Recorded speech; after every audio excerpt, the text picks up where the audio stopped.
乱世逃难3年，我终于认识到自己没有金手指，只是一个普通人，被杀就会死。可直到被抓壮丁的这天，我看着伍长在一个地窖中抓出了一家4口，一对中年夫妇和一对儿女。那女儿7、8岁，脸脏兮兮的，黄皮寡瘦，但五官还算周正。可这也引来了周伍长的窥探，他一把揪住女孩的衣领，把她从母亲怀里拽出来，按倒在地上，开始卸甲。女孩的母亲跪在地上拼命磕头，头磕破了，血流了一脸。父亲被刀压着脖子，浑身发抖，眼泪流了满脸，苦苦哀求着。周伍长头也不回，吵死了，把他嘴堵上。话音刚落，就有人上去捂住女人的嘴，女人挣扎着，眼睛死死盯着女儿，眼珠子都快瞪出来了。女孩的哥哥扑上去咬周伍长的腿，被一脚踹到3米开外，痛苦呻吟。女孩的眼睛看向人群，她在看谁？她在看每一个站着的人。她的眼泪无声地流着，嘴唇在动，但没有声音。她的眼神扫过每一个人，一个接一个，最后落在了我的身上。那双眼睛里有恐惧，有绝望，还有最后一点点的已经快要熄灭的希望。我脑子里嗡的一声，突然想起了很多事，想起村里张婆临死前回头看我那一眼，想起刘寡妇跳井后我把她从井里捞上来时她那双睁着的眼睛，想起村里范二娃被烧死前的惨叫，想起这3年见过的每一个死人，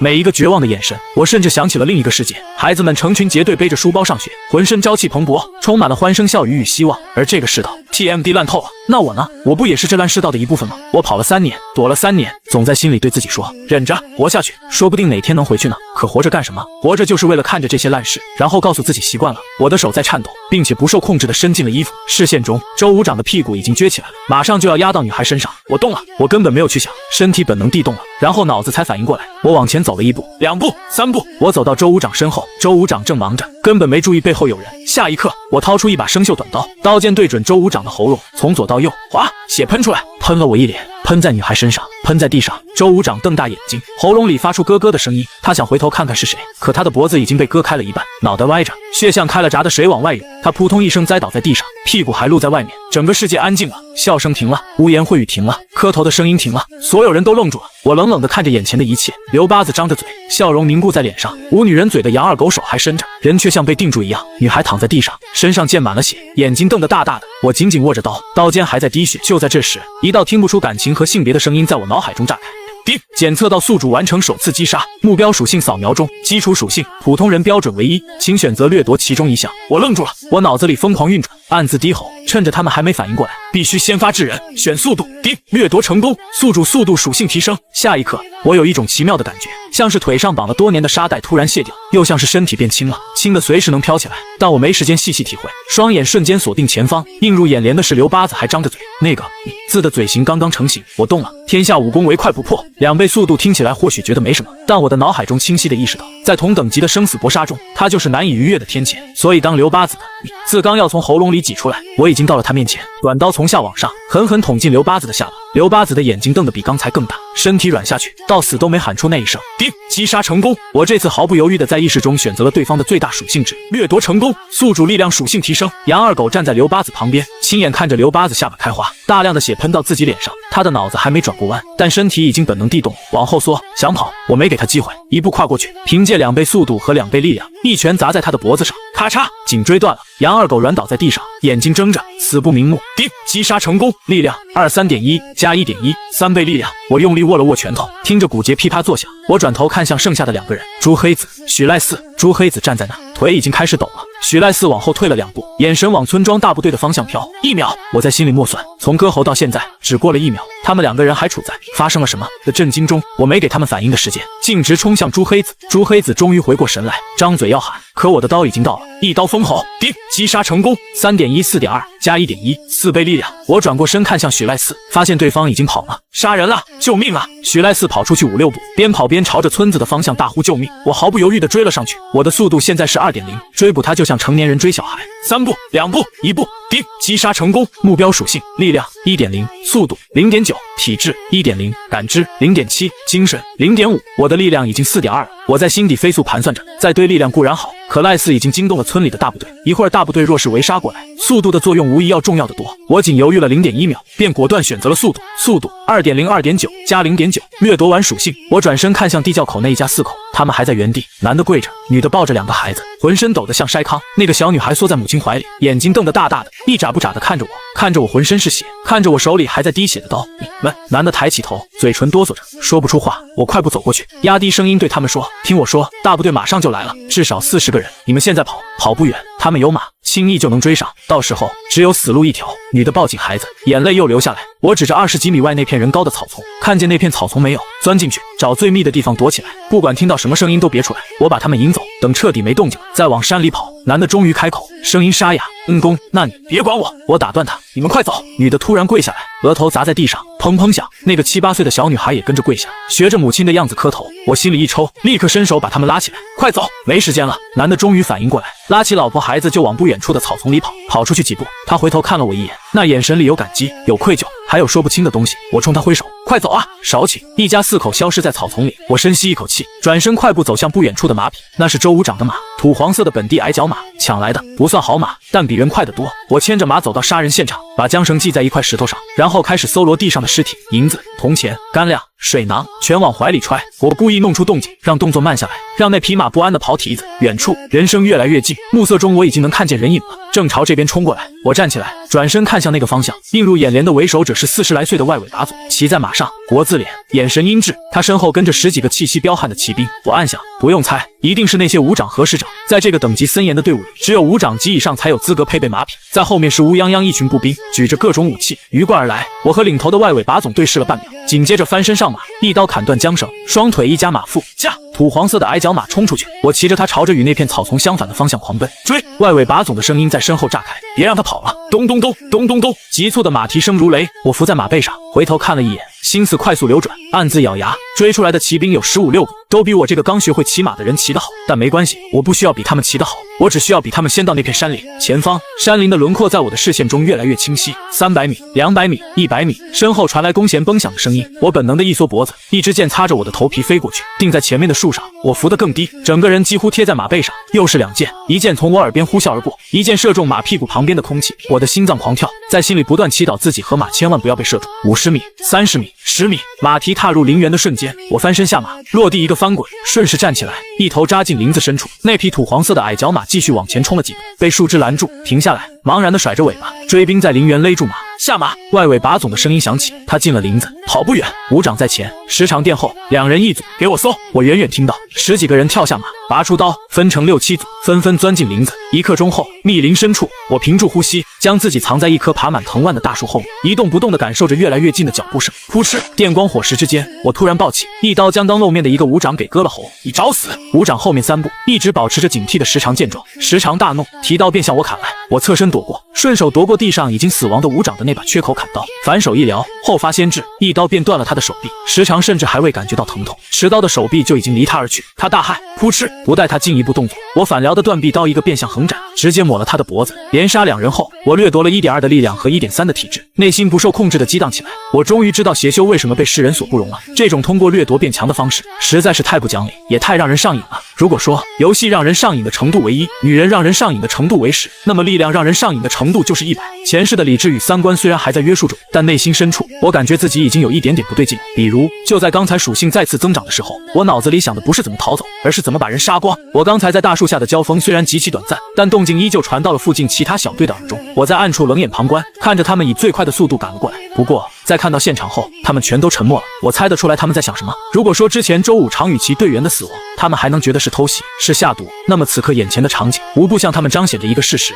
他们正在追杀的那个凶手也就是我，实力多半不会弱于他们。再这样追杀下去，谁也不敢保证自己是否会不后尘。怎么办？还要继续追杀吗？我听到一个赵姓师长开口，他紧蹙的眉头反映着他内心的不平静。凶手能在这么短的时间内击杀吴时长和郑武长，其实力恐怕比起冯外把总都不遑多让。他在暗，我们在明，这样下去对我们很不利。冯外把总的得力干将钱时长眯着眼睛，一边打量吴时长身上的伤口，一边开口接话：陈武长，你出去。他的话刚说一半，决定把难题交给上司的另一个年长魏时长当即下令，把这里的情况告诉冯外把总，让他拿主意。是。20来岁的陈武长转身就走，脸色阴沉。等一下，我跟你一起吧，现在一个人不安全。钱时长叫住了陈武长，随后我看着2人一同离开。半刻钟后，停！钱时长突然握紧佩刀，眼睛眯起，一眨不眨地盯着前方拐角处的草丛，正是我藏身的地方。怎么了？陈武长停下脚步，有些不解地看向钱时长。有血腥味。短短4个字，便让陈武长如临大敌。被发现了吗？藏在草丛里的我原本准备袭杀，此刻意识到自己已经暴露，既然如此，我索性不再隐藏，大大方方的走了出去。我早就观察过了，周围几百米内没有其他人。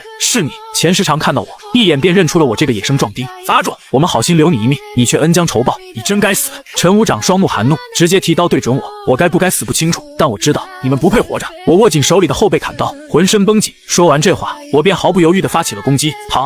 好大的力气！我没想到自己全力一击，对方竟然能挡下来。我在心里暗自盘算，看来以后还是要以偷袭为主。我无比自信，以我现在的速度和力量，如果刚才换成偷袭的话，对方此刻已经是一具尸体了。师长小心，对方可能天生神力，力气极大，不要跟他正面硬碰。被我一刀击退数步，并且跌了个跟头才完成卸力的陈武长，第一时间出声提醒钱时长，跑！根本不需要他提醒，我看出钱时长第一时间就察觉到了，他主动出击，拉近与我的距离，凭着丰富的经验使出缠刀刀技与我进行战斗。一时间，我们刀气碰撞的声音响彻整片密林，我心中暗叹，不愧是备受外围把总器重的老牌师长，战斗意识没得说，哪怕他的实力不如我，却也可以跟我打得平分秋色，让我有力使不出，做到了真正的扬长避短。我又一刀劈下，只见钱时长侧身卸力，刀锋贴着我的刀刃划开，反手便撩向我的手腕，我急忙撤步躲过这一刀，但钱时长的刀又到，不是劈砍，是缠，是绕，像一条毒蛇，总往我握刀的手指、手腕、关节处招呼。厉害！我不得不承认，对方真的远远超乎了我的意料。明明我的力量和速度都要优于对方，可我却拿他没有任何办法，甚至一不小心还会被他伤到。这一刻，我不由得想起了前世看过的那些小说里经常有主角越级对战和杀敌，当时看的时候觉得很爽，觉得就该这样。当下角色互换，我算是体验了一把被越级压制的憋屈，感觉自己像极了小说中的那些配角。俗话说，未经他人苦，莫劝他人善。体验了一把配角的不容易后，我在心里暗自咬牙，以后再也不吐槽那些配角不行了。脑中的奇怪联想一闪而逝，很快我便将注意力彻底集中于当下的战斗中。当又是好几个回合的交锋后，我敏锐地发现对方根本不和我硬碰硬，每次刀锋相接，他都只是轻轻一触，然后就划开，紧接着另一刀又从诡异的角度向我刺过来，逼得我不得不转攻为守，力量优势完全发挥不出来。我用余光瞥见陈武长在旁边喘着粗气，握着刀想插手又插不上，我和钱时长缠得太紧，他暂时找不到机会。同时我也看出钱时长眼中闪过了一丝意外，作为外围把总麾下第一悍兵，他对自己的实力极其自信，平时估计连战场上那些是骨者都不放在眼里，就等着一鸣惊人。然而此刻他底牌尽出，全力以赴，竟然还是拿不下我。显然他决定用计。我听他一边打一边对我说，小子，你力气是大，可光有力气没用，本时长也是一个惜才之人，念在你天生神力，天赋不错的份上，你放下武器认输，我在外围把总面前保你一命，如何？我没说话，因为我亲眼见过他曾把一对兄弟当作野物射杀的场景，亲口答应了放人家离开，结果转身就是一剑，活生生将人射杀。当我利用速度优势格挡了他好几次刁钻的攻击后，咬牙侧向挥刀，想逼退他，拉开身位，把攻击的主动权夺过来。然而他显然早有防备，一个微转身便避开了我这一刀，随即欺身而上，完全不给我机会。少起！砰！我用蛮力逆向斩出一刀，可因为距离太近，被他再次卸力，顺势转了一圈，刀尖直奔我的眼睛刺来。我惊险的偏头躲过，但钱时长的刀又变了方向，直往我的脖子抹来。我只能退一步、2步、3步，我被逼得连退3步，他死死紧随，根本不敢跟我拉开距离。就在这时，我脑子里突然闪过一个念头，他凭什么能卸我的力？因为他每次接触都是轻轻的，不和我硬碰。那如果我不让他卸呢？我深吸一口气，死死盯着钱时长再次挥刀向我攻来。这一次我没有全力挥刀，我在等两刀相触的瞬间，在钱时长的刀开始卸力的那一刹那，我突然发力，不是挥刀，而是往前压。我将全部力量狠狠的全部压在刀上，钱时长的刀本来正往侧面卸，被我这股爆发的力量一压，直接脱手飞出。什么？钱时长大惊失色，但我的刀已经毫不留情的横扫过去，一刀断臂，2刀封喉。钱时长瞪大眼睛，直挺挺的倒了下去。我看他的眼神就知道，到死他都没想明白，为何我会突然破解了他的缠刀刀技。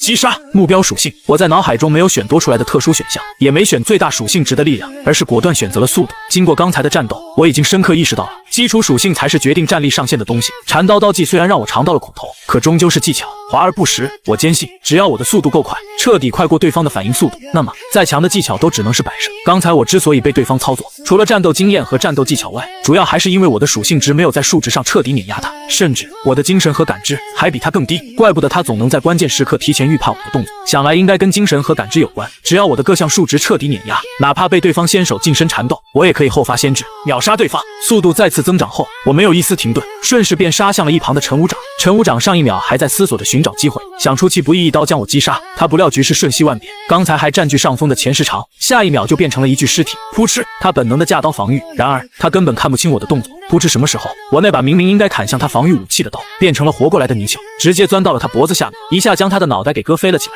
那一刻，我看到他的眼神充满了错愕，他大概看到了鲜血的飞溅，看到了自己无头的身体，以及快速翻转的世界，脑子里恐怕只剩下一个念头：自己好像被杀了。我感觉身体有些累，思索片刻后，在脑海中选择了体质。随后，我捡起换上了前10长的佩刀，快速消失在原地。1天后，几十里外，官道夕阳西斜，把路面染成暗红色。一队人马从北边缓缓而来，都背着弓箭，走得极慢，没有人说话，只有偶尔响起的马匹疲惫的喷笛声和风吹过衣甲的簌簌声。冯外把总骑在马上，走在队伍最前面，面无表情，眼神空洞。他的衣服上沾着草屑，还有几块深褐色的东西，那是血，干透了的血。左袖口缺了一截，像是被什么东西割掉的。马鞍旁边挂着的刀是断的，断口十分平整。队伍中间，一个时常骑在马上，脑袋耷拉着，随着马步一晃一晃，他的左臂用布条胡乱缠着，布条已经被血浸透，变成黑色。旁边是个武长，年纪不大，20出头，脸上全是灰，眼睛红肿，像是哭过。队伍最后面，3个步兵拖着步子走着，他们没有马，腿已经走得发软，但没人敢停下。其中一个个子矮小的，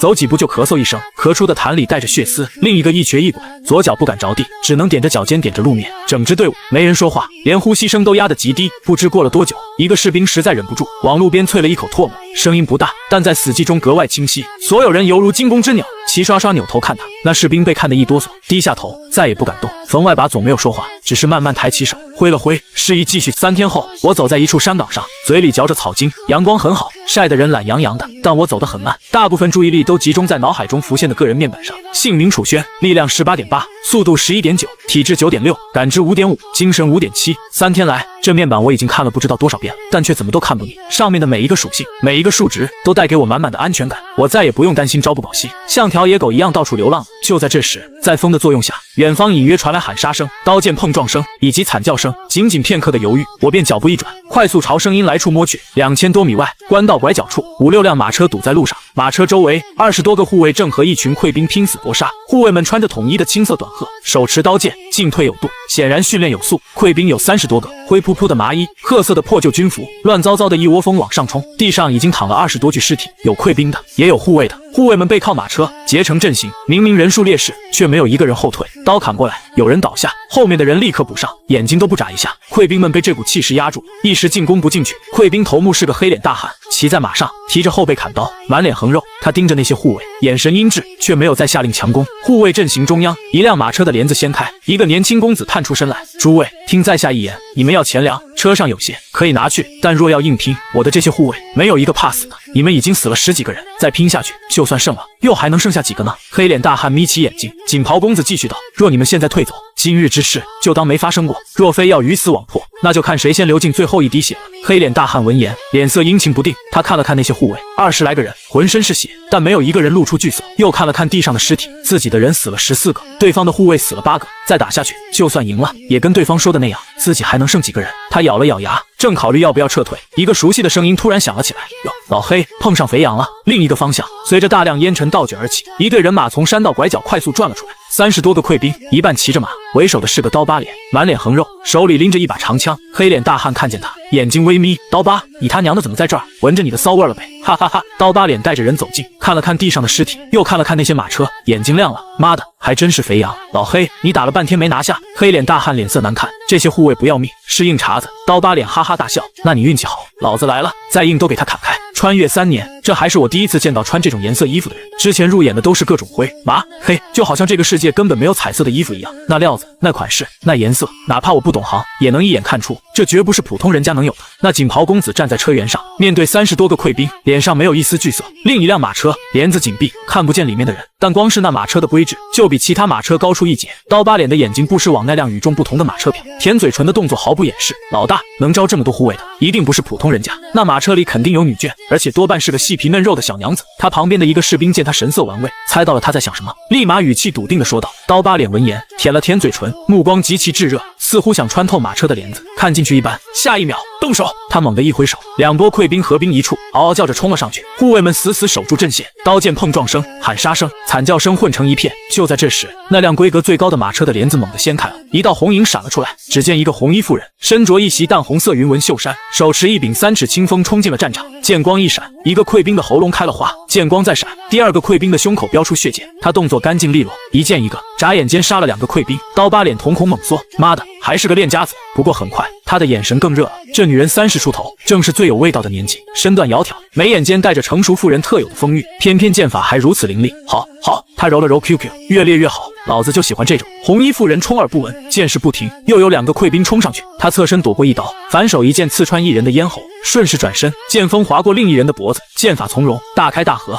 刀疤脸眼睛微眯，厉声道：“弓箭手，给我压住他！”几个溃兵举起弓箭，嗖几箭射过去。红衣妇人挥剑格挡，身形一顿，刀疤脸抓住机会，扯着嗓子喊起来：“兄弟们，加把劲，拿下这娘们！大家一起玩！现在他有多嚣张，一会儿就让他有多惨！”哈哈哈！溃兵们闻言，脸红筋胀，变得更疯狂了。红衣妇人脸色铁青，剑势却没有乱，但弓箭手的存在让他不得不分心防备，出剑的速度明显慢了下来。不过片刻功夫，又有2个护卫倒下，锦袍公子也提剑护在他身侧，可剑法一般，堪能自保。撤！红衣妇人大声道：“往那边林子撤！”护卫们护着2人，边打边突围。地上尸体越来越多，有溃兵的，也有护卫的。半炷香不到的时间，20多个护卫已经倒下一半，溃兵们仗着人数众多，则越战越勇，步步紧逼。红衣妇人左臂被剑擦过，划出一道血口，他闷哼一声，剑势不停，一剑削掉一个溃兵的半边脑袋。但他知道撑不了多久了。那刀疤脸骑在马上，盯着他的眼神像饿狼盯着肉，嘴角开始露出残忍的笑容，大声道：“兄弟们，一鼓作气，他们快不行了！战场后方，我开始了行动。”我悄悄摸到了弓箭手们附近，决定先除掉他们。2波溃兵的10几个弓箭手站在20步外，正搭箭往战场中央射。他们背对着我，全神贯注地盯着前方的厮杀。咻咻，箭矢震颤声此起彼伏，掩盖了风的声音。我动了，20步的距离，在我10多倍的速度下，犹如咫尺。弓箭手们大概只感觉到一阵风吹，接着最左边那个人的脖子就被我开了花。他倒下的时候，眼睛还盯着前方，到死都不知道发生了什么。第2个弓箭手听见动静，刚要转头，我的刀已经划过他的喉咙。第3个、第4个、第13个，2个呼吸的时间，13个弓箭手全部暴毙，没有惨叫声，没有惊呼声，只有身体倒地的闷响。击杀这些弓箭手后，我无一例外全部选择了力量属性。比起一般士兵，我发现弓箭手的力量属性要普遍高于其他属性，选择力量是最具有性价比的。13个弓箭手的力量属性全部加起来，竟然有 18.2， 结合之前的 18.8， 此刻我的力量竟然达到了37，远超其他属性。我掂量了一番手中的刀，竟然感觉不到什么重量，甚至有一种强烈的错觉，似乎只要自己猛地用力，就能捏碎手中的刀。力量的增长带来的感觉是狂野的，更是让人兴奋的。哪怕我已经很努力在克制了，但当我的目光投向主战场的那些溃兵时，眼睛里依旧止不住地冒出了贪婪的光芒。还有40多个溃兵正围着仅剩的几个护卫疯狂砍杀，没人注意到，须臾之间，后方的弓箭手已经被我悄无声息地解决了。我深吸一口气，握紧手中的刀，犹如疾风一般，毫不掩饰地杀向战场。11倍多的速度，30多倍力量，近10倍的体质，我冲进溃兵群，就像烧红的烙铁插进了凝固的猪油。最外围的一个溃兵正举刀要砍，忽然发现自己的刀飞了，不对，是他拿刀的手臂被我斩飞了。他还没来得及惨叫，脖子一凉，世界就黑了。一刀一个，不，一刀2个。我的刀和我的人都太快了，快的连血都来不及溅到我身上。那些溃兵在我眼里完全像是慢动作，我能清晰地看见他们脸上的表情从狰狞到惊恐的变化过程，能看见他们张嘴要喊时喉咙的震动，能看见他们举刀时肌肉的收缩。太慢了，我在心里冷哼。一刀，一个头颅飞起；一刀，一具身体倒地；一刀，又是一刀。一个呼吸不到，我杀了12个；2个呼吸后，死了25个；3个呼吸后，47个溃兵，包括刀疤脸和黑脸大汉，全军覆没。杀完这些溃兵，我停了下来，站在尸体中间，身形笔直，刀上的血还在不断往下滴。姓名：楚轩，力量55.5，速度21.8，体质23.6，感知11.5，精神12.3。看着脑海中全新的面板，我忍不住咧嘴笑了，爽爆了。我在心里忍不住惊呼：不对！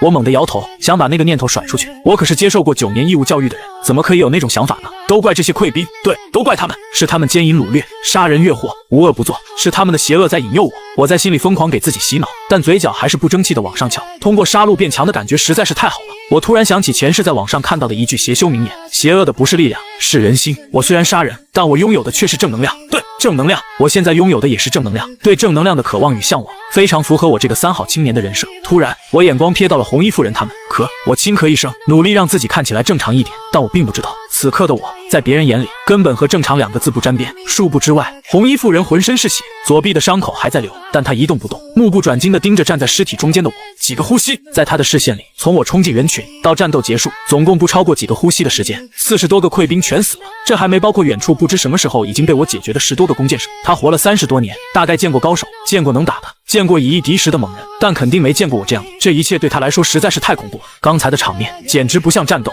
更像屠杀和收割。那些溃兵在我面前犹如麦子般，一刀一片，快得连惨叫都来不及发出。这，旁边传来一个颤抖的声音，是锦袍公子。他握着剑的手在抖，脸色煞白，嘴唇哆嗦着，说不出完整的话。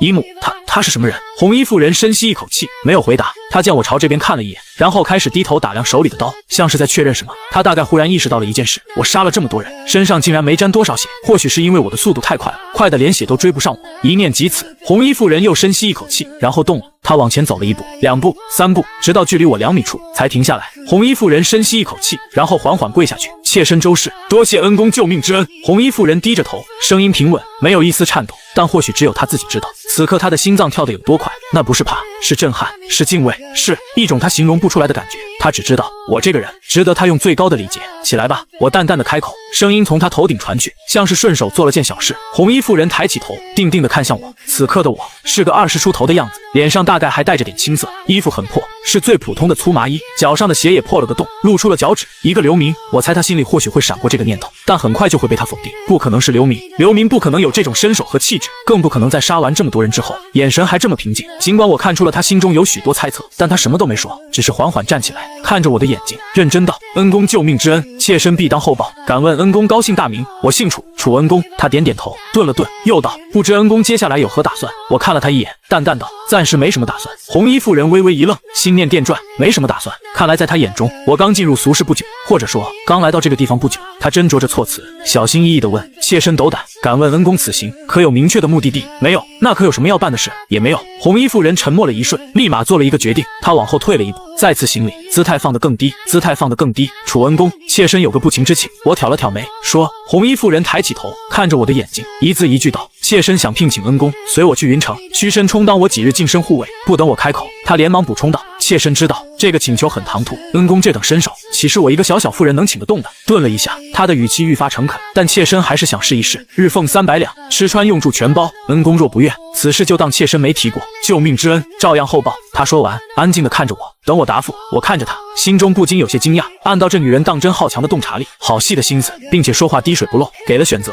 还让人舒服。你倒是会说话。红衣妇人微微一笑，恩公过奖了。行，既然如此，那我就随你去云城，做你几日近身护卫。一行人骑在马背上边走边聊，我知道了这个世界的部分真相。朝廷在北方和匈古人作战，南方毛鲁族趁机劫掠边界，当时负责镇守南边事务的是陈宇将军，官拜参将，正三品。他年轻时在北边打过匈古族，立过战功，调来南边后，一直想给毛鲁族点颜色瞧瞧。那时候毛鲁族闹得凶，年年下山劫掠，边界的村子被抢了10几个，死了几百人。朝廷催着平乱，陈将军就动了真格的。那年他调了好几万人，浩浩荡荡开进苍莽山，结果由于不熟悉地形大败。就在这时，我突然做了一个噤声的手势，同时拉住缰绳，让马停了下来。周娘子一愣，下意识跟着勒马。恩公，我没说话，目光落在前方的官道上，10多倍的感知早就让我捕捉到了一些细微的东西，比如风里的血腥味很淡，像是几天前的，但这不是重点，重点是前面那截路面看起来平整，但有几处颜色不对，土色太新，像是刚翻过，边缘有杂乱的脚印，被草草扫过，但瞒不过我的眼睛。还有两侧的林子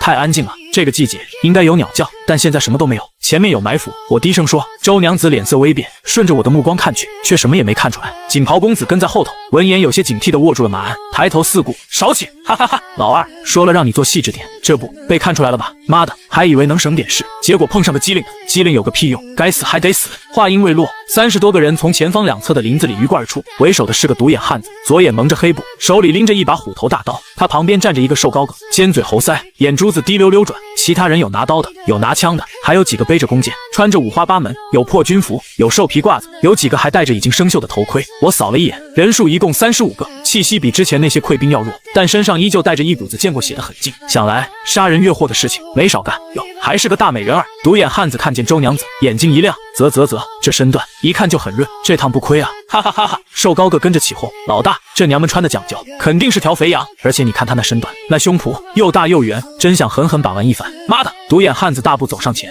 在离我们10来步的地方站定，大刀往肩上一扛，咧嘴笑道：几位，这是往哪儿去啊？周娘子面色镇定，看着他，开口道：这位好汉，妾身路过此地，若有惊扰之处，还望行个方便。行方便？独眼汉子哈哈大笑，行啊，老子最喜欢给人行方便了。他回头看了一眼，身后众人也跟着笑。周娘子等他笑完，继续道：妾身在云城有些根基，今日若是好汉肯放行，来日必有厚报。厚报？独眼汉子上下打量他，什么厚报？银子、粮食都好商量。独眼汉子摸着下巴，装模作样想了想，然后扭头看向瘦高个，老二，你怎么说？瘦高个嘿嘿一笑，凑过来，目光肆无忌惮地在周娘子身上扫来扫去，放他们过去也不是不行。他说：财物留下，人吗？他指了指周娘子，这娘们陪咱们睡一觉就放了，身后那帮匪徒顿时炸了锅。对，陪睡，老子好久没开荤了。那娘们一看就是大户人家的，肯定水嫩的很。独眼汉子也笑了，冲周娘子道：听见没？我这兄弟要求不高，你要是识相，咱们温柔点；要是不识相，他往身后指了指，我顺着他指的方向看去，官道旁边的山坡上，110米开外插着几个木桩，桩子上挑着几颗人头，已经烂得看不清面目。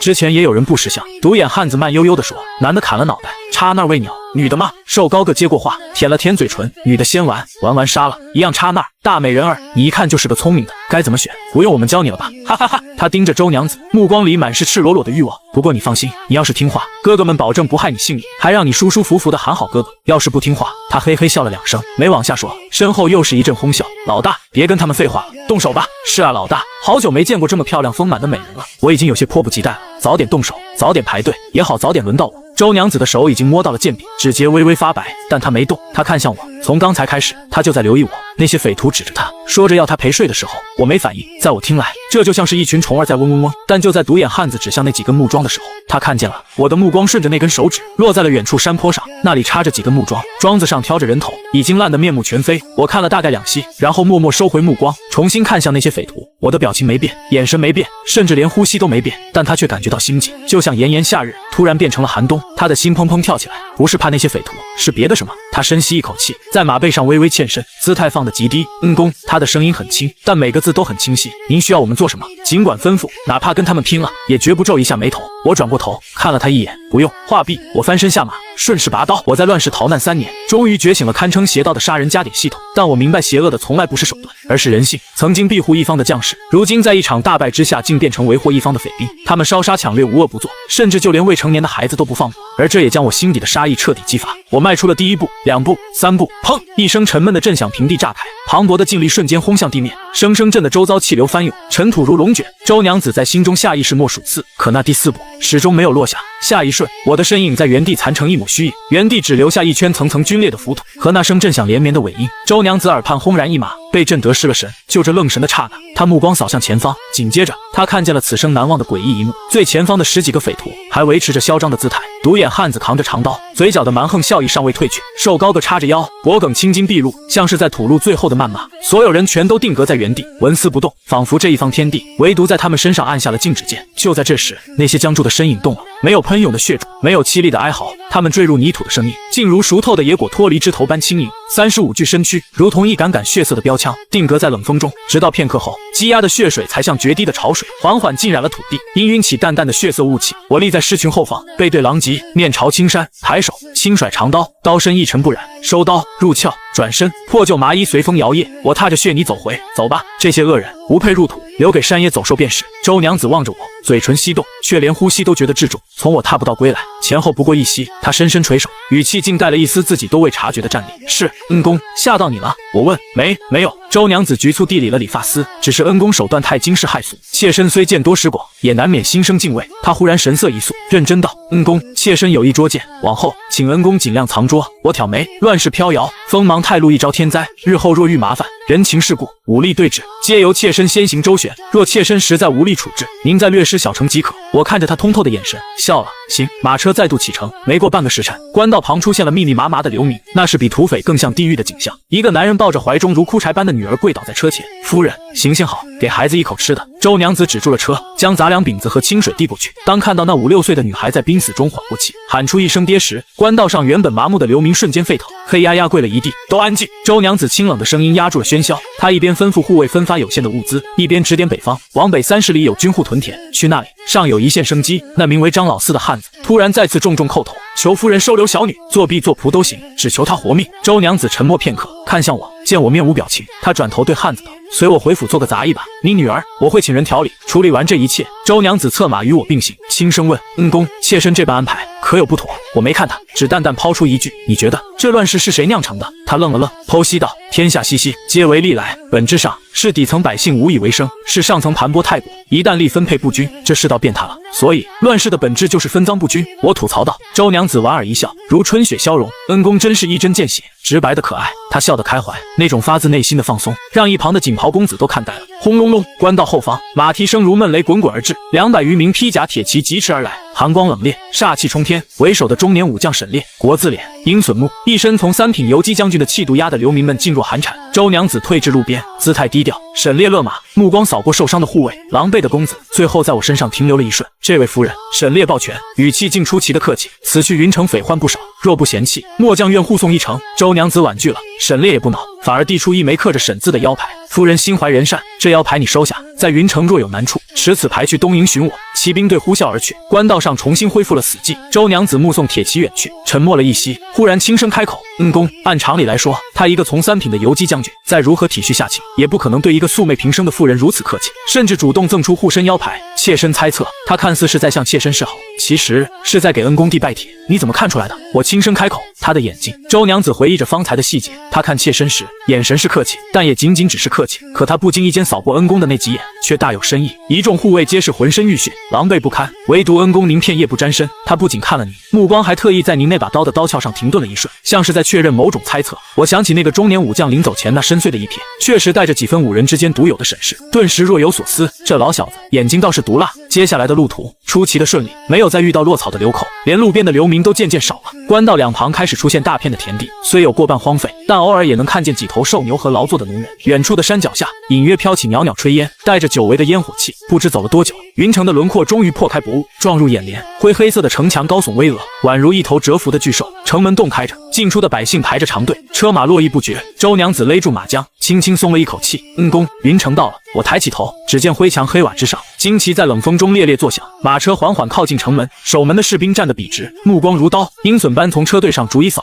一个师长模样的军汉按着腰刀上前，抬手冷喝：“站住！例行盘查！”护卫们勒住马，下意识绷紧了身体。他们身上带着刀伤，衣服上沾染着发黑的血迹。这副做派若是被揪住盘问，少不得要8层皮。就在这时，锦袍公子忽然策马上前，挡在护卫身前，熟络地拱了拱手：“军爷辛苦了。”说话间，他的手腕借着宽大袖袍的掩护，轻轻一翻，一锭足2的碎银已经悄无声息地滑进了那时长的掌心。时常动作熟练地将银子拢入袖中，面色稍微缓和，但目光依旧锐利地盯着后面那几辆马车。这时家里小辈突发急症，急着进城寻医，不料路上倒霉，撞上了流寇，遭遇了一番恶战。锦袍公子笑得自然，全无之前的怯懦，一路赶得太急，没顾得上换洗收拾，还望军爷行个方便。时常扫了一眼护卫们身上的血污，又跨步上前，随手掀开第一辆马车的车帘，里面躺着张老四那个瘦的脱相、气息奄奄的小女孩。时常目光顿了顿，沉默了一息，随后放下帘子，往后退开半步：“进去吧，城里规矩大，别惹事。”锦袍公子长舒一口气，连连拱手：“多谢军爷，多谢军爷。”云城比我想象的还要大，也要繁华得多，街道比城外的官道宽了1倍有余。平整的青石板路两侧是鳞次栉比的商铺、布庄、粮店、铁匠铺、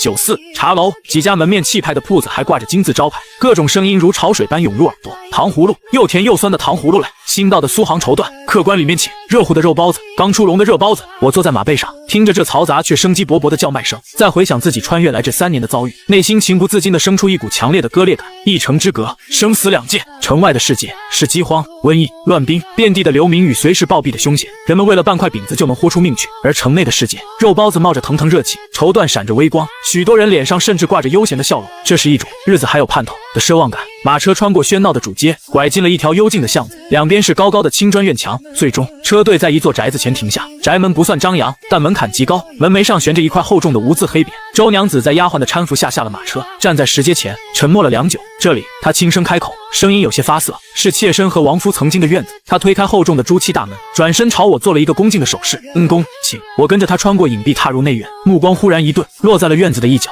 那里立着一个紫檀木的刀架，架子上横搁着一把沉甸甸的长刀，刀鞘上未染半点灰尘，显示日日擦拭。旁边还立着一个盔甲架，挂着半副残破的银铠，护心镜上有一道深可见骨的刀痕，背后的墙上挂着一幅巨大的北境边防舆图，上面用朱砂标着密密麻麻的记号。这位死去的夫君生前必定是位在刀尖上舔血的猛将，这也解释了周娘子为何在死人堆里还能面不改色，甚至敢雇佣我这种来路不明的危险分子。周娘子走在前头，脚步略微加快，似乎刻意不去看那副铠甲。东厢房紧挨着妾身的正房，恩公就屈尊住那间吧。他顿了顿，语气里透着一丝不易察觉的依赖，离得近些，有事也方便照应。东厢房，我独自站在屋里，摸了摸柔软干燥的背面，恍惚间，我脑海中浮现出枯林村那间随时会塌的土坯房，四处漏风的泥墙，外面下大雨里面下小雨的屋顶，还有那张混着发霉稻草的破草席，那就是我前3年的全部家当。而现在这间屋子比我前世租的那间老破小出租屋还要讲究得多，紧绷了整整3年的神经，在这一刻，在这间充满安安宁气息的屋子里，忽然有了一丝松懈。那一瞬间，我不知怎地，竟无比怀念起前世公司楼下的那家24小时便利店。每次加班到半夜，饿得胃疼时，去店里买上一份热腾腾的关东煮，多加2勺浓汤，一口咬下吸满汤汁的萝卜，那个味道，当时只觉得苦逼，可现在回想起来，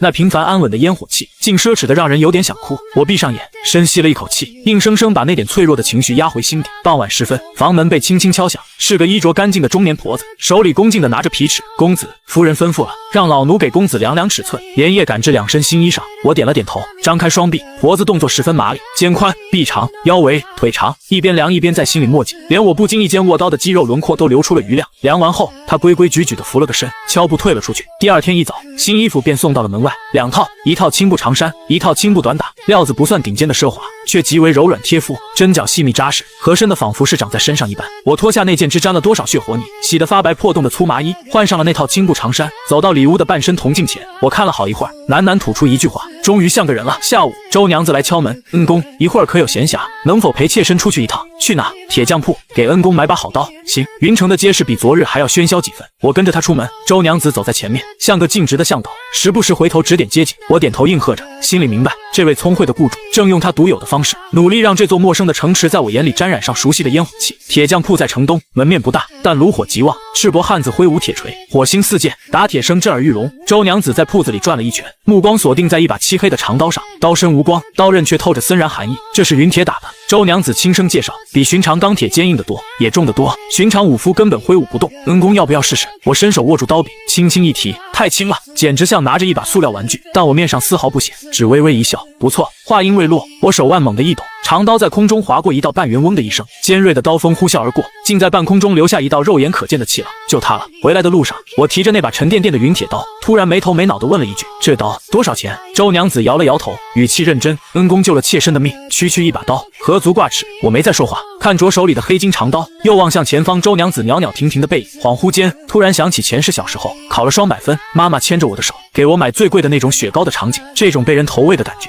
还挺奇妙的。接下来的2天，日子出奇的平静。我每天窝在院子里，像个刚刚升级硬件还在跑分的机器人，不断适应，掌控这具属性爆表的身体，力量66倍，速度32倍。这些硬核属性适应起来也就是多捏碎几个茶杯的事，可这翻了10几倍的感知和精神，却给我带来了意想不到的麻烦。周娘子就住在隔壁，仅一墙之隔。起初我只是听觉过于灵敏，脚步声、说话声、衣物摩擦的窸窣声，仿佛就在耳边放大播放，我还能用听力好来安慰自己。直到第2天傍晚，丫鬟们抬着热水进屋伺候周娘子沐浴，我正盘腿坐在床上闭目养神，突然我看到了，不是用眼睛看，而是一种全方位的上帝视角的脑内投影，清晰的连水面升腾的雾气轨迹都历历在目。水汽氤氲间，一只手搭在木桶边缘，手指纤长，指甲修剪得圆润干净，水波轻轻荡漾，映出白皙细腻的肩颈线条，水珠顺着锁骨滑落。卧槽！我猛地睁眼，心脏漏跳了半拍，像被针扎了似的从床上弹起来。这不科学，这是透视挂吧？我深吸一口气，拼命暗示自己闭眼放空，清心寡欲。没用，那画面依然像高清3D 电影一样在脑海里播放，只是稍微淡了点。我只能走到窗边，死死盯着院子里的古槐树，数树叶。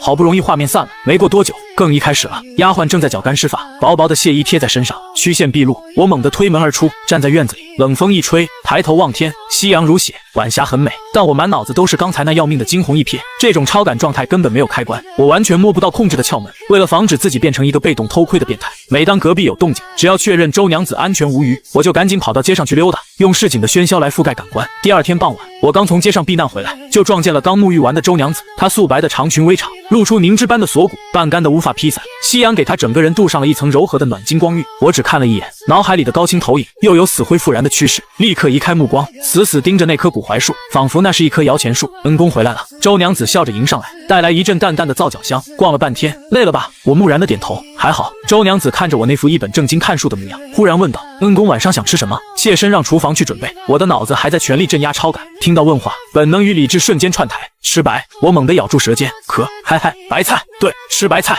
周娘子愣住了，白菜？怎么突然想吃这个？我摸了摸鼻子，眼神犹疑。街上看到有人卖，水灵灵的，突然就想吃了。清火。周娘子眼里闪过一丝不解，但聪慧如她，并未多问，只是温婉点头。好，妾身这就去吩咐。恩公若有其他忌口，随时告知都行，我不挑。周娘子微微欠身，转身离去。我站在原地，看着她摇曳的背影，湿发、白裙，盈盈一握的腰线，猛地抬头看天，今天的云真白。夜里，我躺在床上，像条僵硬的咸鱼，死活不敢闭眼，心里清楚，只要一闭眼，3D 小电影就会自动放映。为了抵抗这该死的副作用，我开始在脑海里疯狂做数学题，从微积分到傅里叶变换，最后甚至开始推导黎曼猜想。不知过了多久，就在觉得自己快要在这个没有高等数学的世界里走火入魔时，我居然睡着了，而且还做了一个梦。梦里，周娘子穿着轻纱朝我款款走来，眉眼如画，笑意盈盈，每一步都摇曳生姿，简直是踩在了我的 XP 上。她伸出软玉温香的手，轻轻抚上我的脸颊。公，声音娇柔婉转，带着丝丝魅惑，指尖的触感真实的可怕，甚至带着盛夏花朵的幽香，让我贪婪的想深吸一口，心跳如擂鼓。我觉得这梦境体验感简直是满级 V2。她越靠越近，红唇微起，然后我醒了，睁开眼，天光大亮，我长长的松了口气，暗呼侥幸，还好只是个梦。紧接着感觉到了一丝异样的凉意，低头一看，我沉默了。这古代的裤子质量太差了，睡着了竟然还会流口水。下午，周娘子一见我就敏锐地察觉到我眼神有些躲闪，不由得关切道：“公，您怎么了？可是哪里不是？”没事，昨晚没睡好，落枕了。我别开视线，一本正经的胡说八道。周娘子狐疑地看了我2眼，并未深究，转而神色一肃：“公，您能不能陪妾身去个地方？”“能，去哪？”“城外30里有个村子，有人送信来，说知道妾身夫君战死的真相，约在今日有时碰面。”他眼中闪过一丝痛楚与不甘。朝廷说他贪功冒进，中了凶古人的埋伏，可我不信。这半年来，我暗中追查，线索总是莫名其妙的断掉，我以为是自己多心了，直到这封信出现。不必多说，我打断他，眼神冷冽下来：“是真是假？去了便知。”马车出了城，一路向西北驶去。天色渐暗，官道越来越窄，两侧的密林如黑色的巨兽般压拢过来。我骑着马，护在车厢旁，手搭在云铁刀柄上，看似在目视前方，实则超感已经全开，有人在跟踪。从出城开始，林子里就有3只老鼠追在后面，跟了5、6里后，老鼠停了，天上却多了一只鸟。那鸟飞得极高，肉眼几乎难以分辨，但我的感知清晰地锁定了它，那绝不是寻常飞禽。它的视线始终死死定在马车上。又走了半个时辰，我的眉头突然皱起，风中飘来了一股味道，铁锈般的血腥味，很浓很新鲜，还有死亡的气息，数量惊人。我猛地勒住缰绳，前方出现了一个破败的村落，20几座茅草屋散落其间，死寂无声，没有炊烟，没有犬吠，连虫鸣都消失了。到了，周娘子在护卫的簇拥下走下马车，我跟在最后，手依然按在刀柄上。刚走到村口，周娘子的脚步就僵住了，尸体，遍地的尸体，老人、妇女、孩童，横七竖八地倒在血泊中，有的身中数箭，有的被残忍砍杀，暗红的血液在泥土上汇聚成洼，踩上去发出令人作呕的黏腻声。周娘子脸色惨白，瞬间反应过来，厉声惊呼：“公，快走，这是陷阱！”我能看出她心中涌起的强烈愧疚，怪自己莽撞，竟把我拖入了死局。走去哪啊？美人！粗野狂妄的笑声从四周的密林中爆发，20多个身形极其魁梧、披着破烂兽皮的凶古人，如同野兽般从暗处钻出，堵死了所有退路。他们比寻常大宁人高出整整1个头，脸上涂抹着红白相间的诡异油彩，一双双暗黄色的眼眸在昏暗中散发着嗜血的光芒。为首的独眼壮汉扛着一把巨大的、沾满碎肉的骨刀，目光淫邪地锁定在周娘子身上。这女人漂亮，带走！其他男的全宰了。护卫们脸色煞白，手抖得几乎握不住刀，但依然死死挡在周娘子身前，敌众我寡，体型悬殊。这是一场毫无悬念的单方面屠杀。周娘子强忍着恐惧，也拔出了防身的短剑。所有人都在后退，只有我甚至饶有兴致地打量着这些凶古人。在这个世界待了3年，我还是第一次见到这传说中的蛮族，这体型差距简直就像是人类遇到了半兽人。我甚至还有闲心抬头看了看天，那只怪鸟也降低了高度，在头顶盘旋。诱饵，凶古人，天上盯梢的鸟，看来还有一批黄雀在路上。我心中冷笑，缓缓握住那把崭新的云铁长刀，新买的刀，正好拿来开荤。杀！独眼壮汉见猎物们吓傻了，轻蔑地挥了挥手，20多个凶古人如饿狼般咆哮着扑了上来。壮汉则扛着骨刀站在原地，准备欣赏这场血肉横飞的屠杀。这趟活太轻松，太值了。他眼睁睁看着手下冲到了那几个护卫面前，举起了屠刀。突然，所有的声音消失了，震天的咆哮，沉重的脚步，兵器的碰撞，在同一瞬间戛然而止。整个世界陷入了令人毛骨悚然的死寂。独眼壮汉愣住了，一股难以名状的极度恐惧瞬间攥紧了他的心脏。古尔勒，你们！他干涩的呼喊卡在了喉咙里，因为他看到了他那些勇猛的手下依然保持着冲锋的姿态向前跑动，但他们的头已经不在脖子上了。扑通扑通，咕噜噜，沉重的尸体砸地声和头颅滚落的声音成了这方天地间唯一的动静。腥热的鲜血溅了护卫们一身，也溅在了独眼壮汉的脸上。太快了，快到甚至超越了视觉残留的极限。独眼壮汉大脑一片空白，20多个精锐勇士就这么没了，连对方怎么出手的都没看清。他像一节枯木般定在原地，大腿开始疯狂颤抖，紧接着是全身。他想跑，但双腿像灌了铅；他想挥刀，但那把杀人无数的骨刀此刻却重如千钧，根本抬不起来。扑通！他双膝一软，重重跪倒在血泥中，古刀脱手砸落。他甚至连求饶的话都说不出来，只能像条丧家之犬般疯狂发抖。活了30多年，杀人如麻，他从未见过，也从未想象过世上竟有这般恐怖的存在。另一边，护卫群中，一个年轻护卫咽了口唾沫，颤着声喃喃自语：我要是个女人就好了。旁边的同伴像看疯子一样看着他。年轻护卫涨红了脸，指着前方我那青山背影：你们想啊，恩公这么猛，要是能被他罩着，那得多有安全感。众人一阵沉默，片刻后，有人深有同感地点点头。确实，可惜咱们没那福气，下辈子吧。年轻护卫叹息：下辈子我一定投胎做个绝世大美女，温柔贤惠，就死皮赖脸的跟着恩公。拉倒吧你，就你这熊样，下辈子也是个糙汉子。同伴无情嘲笑。几人虽然在压低声音插科打诨，但那试图缓解极度恐惧的目光却始终敬畏，狂热的锁定在我的背影上。而此时我的身上正在进行翻天覆地的变化，熟悉的暖流瞬间席卷全身，细胞在贪婪的吞噬能量，肌肉在重组，骨骼在强化，血液如岩浆般沸腾，甚至连兄弟都迎来了2次发育。那种充满爆炸性力量的快感简直让我头皮发麻，爽到灵魂升天。我深吸一口气，试图压下体内那股躁动，压不住，心底仿佛有无数只蚂蚁在抓挠。刚才头颅齐飞的画面，鲜血喷涌的声音不断在脑海中回放，刺激着我的神经。我的手在微微发抖，不是恐惧，而是极度的亢奋和对下一次杀戮的渴望，就像一个重度网瘾少年刚拿了5杀，迫不及待的想开下一局。算上之前的溃兵，我杀的人已经快200了。我看向跪在地上的独眼壮汉，那粗壮的脖颈，砍下去的手感一定很棒吧？杀了他，再杀点别的什么？全杀了！操！我猛地咬破舌尖，铁锈味在口腔弥漫，强行换回了一丝理智。我意识到，这杀人掠夺的系统正在潜移默化地侵蚀我的心智。力量是毒药，极致的快感就是最深的深渊。一旦沉沦，我就会变成一个只知道追求杀戮快感的怪物。我赶紧在心里疯狂默念富强民主8字真言，不管用，杀意依然在沸腾，但我不敢停。我怕自己一旦停下，就会转身把身后的护卫和周娘子也一起剁。我现在总算明白那些修仙小说里，为什么反派一旦堕入魔道就再也无法回头。这种力量和杀戮带来的多巴胺分泌，根本不是常人能抵抗的。平复好内心翻涌的冲动后，我没有理会身旁抖得像筛糠的胸骨人首领，而是抬起头望向远处。闷雷般的马蹄声已经近在咫尺，眨眼间300余骑如一阵黑色旋风，悍然冲进村庄，将所有人团团包围。领头的一名将官策马上前，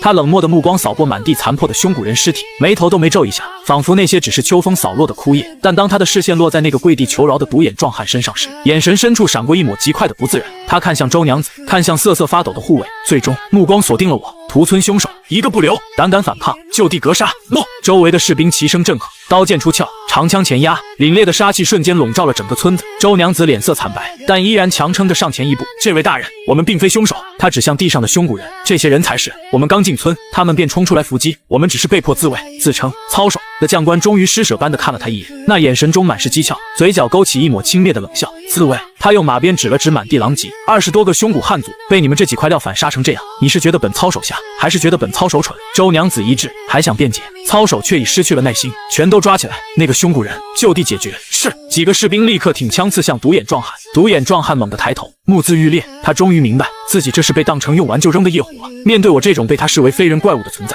他连个屁都不敢放。但面对这个过河拆桥的将官，他心底的凶性瞬间被激起。你们这帮过河拆桥的杂碎！他用蹩脚的大宁话歇斯底里的吼道：你们和那个大宁当官的是一伙的，是你们让我来。话音未落，数把冰冷的长枪已经无情地贯穿了他的胸膛，将他未说完的秘密永远封存在了喉咙里。与此同时，混在骑兵队伍后方的冯外尾巴总目光不经意间扫过了我，他愣了一下，眼前这张脸怎么莫名有点眼熟？他在脑海中快速检索着，有点像那个在驿站遇到壮丁怪物。不可能，在他印象中，那个怪物穿着破麻袋，浑身散发着令人作呕的血腥和腐臭味，活脱脱一个从地狱爬出来的恶鬼。而眼前的我，青衫磊落，发丝整洁，虽然提着刀，却更像个哪家出来游历的贵公子，只是长得像马。冯把总长舒了一口气，刚想移开视线，但他身旁的一名师长却突然像被雷劈了一样，浑身僵直。那师长死死盯着我，脸色瞬间褪得惨白。他认出来了，他这辈子都不可能忘记，当时他们7、8个人围攻被当作怪物的，若不是他自己命大脚滑了一下，早就成了刀下亡魂了。我那双平静到没有一丝波澜的眼睛，以及我手中那把仿佛能劈开黑夜的刀，无数次出现在他的噩梦里。现在，曾经那个被他视为恶鬼的我洗干净了脸，换上了体面的长衫，就站在距离他不到10步的地方。他握弓的手开始疯狂颤抖，甚至连弓弦都发出了咯咯的哀鸣。锦明，你抖什么？冯把总察觉到了异样，那名叫锦明的时常张了张嘴，想大喊快跑，但喉咙里像塞了团棉花，只能绝望的死死盯着我。另一边，奉命击杀独眼壮汉的士兵正准备拔出长枪，突然咔嚓数声脆响，几把精钢打造的长枪枪杆齐根折断。那几名士兵甚至没看清发生了什么，就像被发狂的犀牛撞中，整个人如同破麻袋般倒飞出去，重重的砸进骑兵阵型中，惊起一片战马的嘶鸣。这一变故让操守的脸色彻底阴沉到了极点，他目光如电，死死锁定了我。好得很，你这山野匹夫，仗着会几手粗浅功夫，竟敢公然拒捕，袭杀官军，除了那个女人，其余人等杀无赦！杀！300精骑齐声怒吼，纵马扬刀，如同一道黑色的钢铁洪流，裹挟着毁灭一切的气势倾泻而下。我站在原地，看着那些如潮水般涌来的骑兵，烦躁地揉了揉眉心。我本将心照明月，奈何明月照沟渠啊！轰！话音刚落，一声震耳欲聋的爆鸣声平地炸起。冯把总的手才刚刚握住刀柄，一声短促而凄厉的惨叫在他耳畔炸响。他惊恐地转头，只见身旁一名正举刀冲锋的骑兵，动作突兀地定格了。随后，那名士兵的头盔连带着头颅，就像被一股无形的力量强行拔起，旋转着飞向半空。失去头颅的躯体还骑在马上，随着战马向前冲出几步，才颓然坠落。冯把总的冷汗瞬间浸透了内甲，还没等他反应过来，惨叫声、闷哼声如同传染病一般在骑兵阵型中轰然爆发，从四面八方各个角落接连不断的响起。冯把总看到了他此生最骇人听闻的景象，那些前一秒还气势汹汹的同伴，下一秒便如被收割的麦子般成片倒下。没有绚丽的刀光，没有激烈的碰撞，只有我那道模糊的青色残影，如同幽灵般在军阵中穿梭。残影过处，人仰马翻，兵器折断，残肢横飞，马匹受惊了，疯狂地嘶鸣着四处乱撞，甚至将那些落马的士兵踩在脚下。沉闷的倒地声连绵不绝。冯把总的脑子已经彻底宕机了，他僵硬地坐在马上，眼珠凸起，看着周围的同伴以一种匪夷所思的速度在减少，10个、50个、100个、200个，不知道过了多久，也许只有几个呼吸的时间，令人毛骨悚然的惨叫声停了，杂乱的马蹄声也停了，整个世界再次陷入了那种死一般的寂静。冯把总艰难地转动着仿佛生锈的脖子，环顾四周，除了他以及那天一起逃回来的几个师长、武长，还有那个同样呆若木鸡的操守之外，全灭。而我不知何时已经回到了最初站立的位置，目光准确地锁定了冯把总，嘴角勾起一抹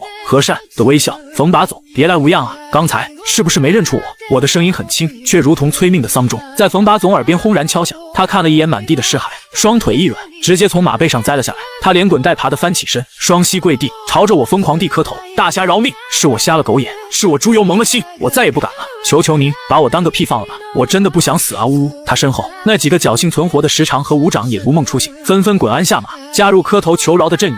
而不远处，那位不可一世的操守大人依然端坐在马背上，但他整个人就像是被石化了一样，眼睛瞪得像铜铃，瞳孔剧烈收缩，里面盛满了无法掩饰的恐惧与绝望。他原本握刀的手，此刻正不可抑制的疯狂颤抖。发生了什么？他引以为傲的300精锐怎么就全躺下了？他张着嘴想下达命令，想呼喊救命，但喉咙里却只能发出咯咯的无意义音节。我嫌弃地瞥了一眼吓破胆的操守，转头看向神情同样呆滞的周娘子。周老板，剩下的收尾工作就交给你了，他们嘴里应该有你感兴趣的东西。我伸了个懒腰，刚才运动量有点大，我去林子里搞点野味垫垫肚子。说完，我转过头，目光扫过跪在地上抖成一团的几个活口，语气转冷：把你们知道的151地吐出来，只要你们乖乖配合，我保证不对你们动刀，否则你们今晚谁也别想竖着离开这村子。话音未落，我随意跨上一匹无主战马，双腿一夹，消失在茫茫夜色中，直到马蹄声彻底远去，周娘子才如梦初醒般回过神来。她深吸一口气，强迫自己冷静下来，目光冰冷地看向那几个活口：带过来。第一个被提溜上来的是那个早已经吓瘫的胸骨人独眼壮汉，他跪在地上，浑身颤抖，连头都不敢抬。谁指使你们来的？周娘子居高临下，声音淬着冰渣。胸骨人哆哆嗦嗦地开口：是一个大宁的官老爷，我们没见过他的真面目，都是中间人传话。他说这村子随便我们抢，只要最后把一个漂亮的女人活着交给他，就能拿一大笔赏钱。周娘子的手倏地握紧，指甲几乎刺破掌心。那个女人是指我？胸骨人偷偷瞄了他一眼，赶紧低下头。应该是。他们说那女人穿着打扮一看就是大户人家的。那个中间人有什么特征？蒙着脸，看不清，但听口音绝对是云城本地人。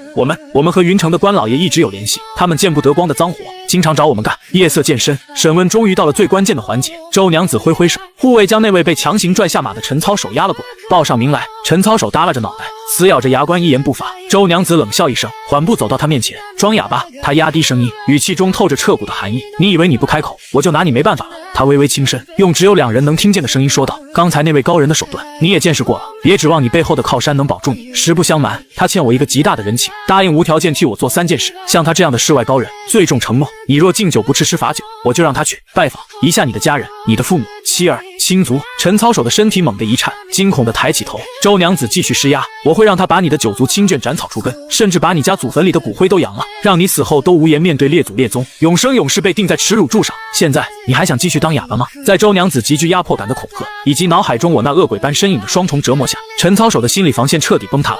我说我是云城守备府操守陈大年，是周明远，周同之的心腹。周娘子闭了闭眼，心底最后的一丝侥幸也破灭了。他派你来有何目的？周同之命我等带兵前来，将胸骨人灭口，然后将您秘密押回，其余活口一律斩杀。他为何要留我活口？陈操守瑟缩了一下，结结巴巴地说：“周同知他一直对您心存觊觎，他在大牢里私设了暗示，就是为了……”后面的话他不敢再说，但周娘子已经全明白了。一股令人作呕的寒意从脚底直窜头顶，我夫君的战死是不是他搞的鬼？周娘子的声音颤抖得厉害。陈操守低下头，声如蚊蝇：“是。”周娘子身形一晃，险些跌倒。与此同时，在10里外的高空中，那只被放飞来盯梢的青年鸟正拼了老命的疯狂呼扇翅膀，飞，快飞！他那并不发达的脑容量里只剩下一个念头：离我这个恐怖的两脚兽越远越好。然而就在这时，砰！我掷出的一颗普通石子，带着撕裂空气的尖笑声，以超越音速的恐怖速度精准地击中了他的躯体。青眼鸟连惨叫都没来得及发出，眼前一黑，便如折翼的战斗机般直挺挺地坠落下去。吧唧一声砸进草丛里，我拍了拍手上的灰，溜达过去捡起这只倒霉的胖鸟。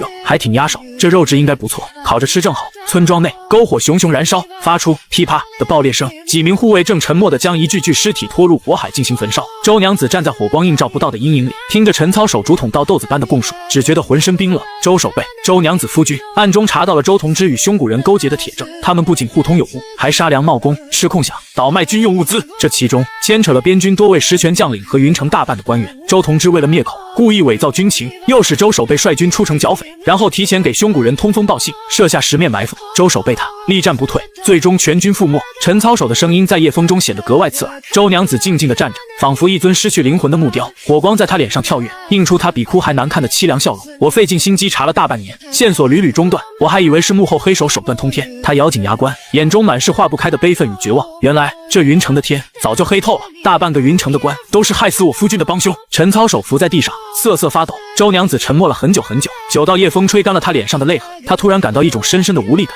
真相查明了，可她又能怎样？她只是个失去倚靠的魏王人，去京城告御状，2000里的路途，她恐怕连云城地界都出不去，就会被暗杀。依靠娘家沈氏商行，商贾之家再有钱，又如何与那些手握重兵、盘根错节的边军将领和贪官污吏抗衡？那无异于以卵击石，只会白白葬送了沈家满门。她迷茫地看着跳跃的火光，不知前路在何方。天色完全黑透时，我拎着把好毛的烤鸟，溜溜达达地回到了村子。恩公，对不起。周娘子一见我，立刻快步迎上前，深深鞠了一躬，语气中满是歉意。我啃了一口烤得滋滋冒油的鸟腿，疑惑地看着她，你干嘛道歉？周娘子面露愧色，耳根微红，局促地解释道：妾身刚才为了炸出那狗官的真话，狐假虎威，借了恩公的名头，说您欠我人情，还会去刨人家祖坟什么的，实在是对您多有冒犯，还请恩公恕罪。我愣了一下，随即忍不住笑出了声。我还当什么事呢？你这脑子转得挺快啊，懂得扯大旗做虎皮。我无所谓的摆摆手，这算啥冒犯？对付这种人渣，就得比他们更狠。再说了，你说的也不全是假话吗？周娘子感激地看了我一眼，随后看了一眼还跪在地上的几个活口，请示道：恩公，这几个人您看该如何发落？放了吧。我一边嚼着鸟肉，一边含糊不清地说：放了。周娘子和护卫们都吃了一惊。我点点头，理所当然地说：我这人最讲信用，刚才答应过他们，只要说实话，我就不对他们动刀。言必信，行必果吗？周娘子看着我平静的侧脸，总觉得我那句不动刀似乎别有深意，但她没有追问，只是挥手示意护卫放人。听到放人2个字，冯把总和那几个活口如蒙大赦，简直不敢相信自己的耳朵。快走，快跑！他们连滚带爬地站起身，跌跌撞撞地逃入夜色中，生怕我反悔，一口气狂奔出5里地，直到再也看不见那个恐怖的村庄。几人才脱力地瘫倒在官道上。活下来了，老天保佑，真的活下来了！一名年轻武长激动得又哭又笑。闭嘴，留点力气！冯把总喘着粗气喝骂道：赶紧离开这鬼地方，跑得越远越好，这辈子都别再惹那个煞星！几人挣扎着爬起身，准备继续逃命。就在这时，冯把总突然感觉胸口一凉，就像是大冬天里被人兜头浇了一盆冰水，冷风直往身体里灌。他疑惑地低下头，借着微弱的月光，他惊恐地看到自己的胸膛中心不知何时出现了一个拳头大小的血窟窿，前后透亮。他想发出声音，气管里却只能涌出大量的血沫。扑通，他无力地仰面倒下。在意识消散的最后一刻，他看到身旁的几个同伴也像被无形死神点名一般，接二连三地倒地，有的胸口被洞穿，有的脑袋像西瓜一样爆开。而在他们身旁的草丛里，散落着几颗沾着血迹的普普通通的鹅卵石。他说过不动刀的，这是冯把总在这个世界上最后的念头。深夜，从云城通往明城的官道上，一队马车正在夜幕掩护下疾驰。我躺在中间的一辆马车里，周娘子坐在了我旁边的软榻上。此时的她已经换下了一身血污的衣衫，穿着一件素雅的素色长服，长发简单挽起，褪去了之前的干练与锋芒，显得有些憔悴和柔弱。我知道她有心事，从得知真相那一刻起，她的精神支柱就濒临崩溃了。良久，周娘子低声打破了沉默：恩公，这几日多谢恩公仗义出手，拼死护卫，妾身感激涕零。她语气极其平静，平静的让人感到一丝绝望。稍后等子君他们与我们会合，妾身便会将说好的酬劳悉数结清。恩公若还需要什么物资车马，尽管开口。之后我们便就此别过吧。我眉头微皱，睁开眼睛看着他，这种平静的交代后事般的语气，显然是心生死志了。但我没有戳破，只是静静的等待下文。周娘子见我没反应，苦涩的笑了笑，轻声问道：“恩公，您想不想听听我与王夫的故事，还有我此次冒险来云城的真正目的？”我点点头，语气平和：“长夜漫漫，你若愿意说，我便当个听客。反正吃瓜这种事，不分现代古代。”周娘子深吸了一口气，目光投向随车帘摇晃而漏进来的惨白月光，陷入了遥远的回忆。我18岁那年嫁与他，那时他是云城守备，来明城沈家做客。我躲在屏风后偷看他，被他撞见，他没恼，只是冲我温和的笑了笑，他的嘴角不自觉地泛起一丝柔情。那时我便想，这人真好。成婚12载，我们聚少离多，但他只要一有空闲，就会回明城看我。写给我的家书，每一封我都仔细珍藏着。1年前，他回来说，这次去边关巡视，可能要走得很久，让我在家安心等他。周娘子的声音开始发颤，我等啊等，等来的却是朝廷的懿旨阵亡抚恤。他们说他贪功冒进，中了凶贾人的埋伏，死有余辜。我不信，他行事向来沉稳谨慎，怎会犯如此低级的错误？他死得不明不白，我咽不下这口气，便假借回娘家之名，暗中派人调查。可我派出去的人，失踪的失踪，暴毙的暴毙。每当要触及真相，线索就会被一股无形的力量硬生生掐断。我以为是敌人隐藏得太深，病急乱投医之下，我写信向叔父周明远，也就是云城同知求助。我将我的怀疑和手头的线索和盘托出，求他主持公道。周娘子死死咬住嘴唇，眼泪夺眶而出。她回信宽慰我说一定会查个水落石出，还说他以后就是我最大的靠山。我竟然真的信了那个畜生。他笑了起来，笑声凄厉而悲凉。我像个傻子一样，向真正的幕后黑手求助。我查到的每一条线索都是他亲手斩断的。他在暗处看着我像无头苍蝇一样乱撞，是不是觉得很可笑？那你接下来打算怎么做？我轻声问道。周娘子放下手，眼神空洞地摇了摇头。我还能怎么做？查明了真相又如何？那是手握重兵的边疆，那是只手遮天的云城同知，他们背后指不定还站着哪位皇亲国戚。我一个手无缚鸡之力的寡妇，拿什么去斗？他绝望地看着我，语气平静得令人发指。我本想假装什么都没查到，回明城苟活，但那不可能的。他们既然设下了今晚的死局，就没打算让我活着回去。即便今晚的计划失败，他们也有10000种方法把屠村的罪名扣在我头上，让我和沈家死无葬身之地。恩公，周娘子突然扑通一声跪倒在我面前，泪如雨下。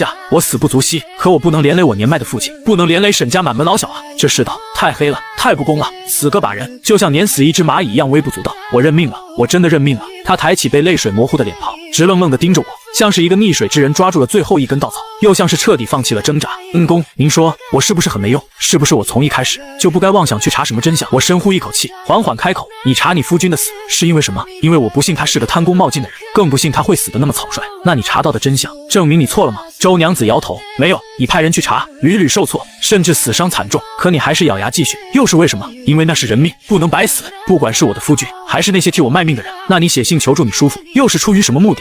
我以为他是亲人，他会帮我主持公道，这不是，以为这是事实，他就是你叔父，你信任亲人，这有什么错？错的是他，是他那扭曲的贪欲，亵渎了你们的亲情。周娘子呆住了，我没给他反应的时间，继续输出。你刚才说边军有权，守备府有事，背后还有通天的大人物，这些你动身来云城之前心里没数吗？周娘子微微点头，你明知山有虎，偏向虎山行，明知可能查不到真相，查到了也斗不过他们。我加重了语气，可你还是来了，因为那是你夫君，因为你要个公道，这不是没用，这叫有种。映入眼帘的是周娘子瞬间又蓄满泪水的眼眶。你刚才说你不怕死，但怕连累娘家，你哭不是心疼自己，是在心疼他们。这操蛋的世道，多的是大难临头各自飞的怂包，而你刀架在脖子上，想的还是别人，这不叫没用，这叫有情有义。周娘子的眼泪决堤了，但这一次她没有低头掩饰，就任由泪水划过脸颊。你问我是不是错了？我告诉你，你一点错都没有。你夫君该死吗？不该。你查真相有错吗？没有。那些凶贾人该死吗？该。你那个畜生叔父该死吗？更该。你做的每一件事都问心无愧，如果非要说有错，那也是这个烂透了的世界的错。周娘子愣住了，连眼泪都忘记了落下。她听到了什么？错的不是我，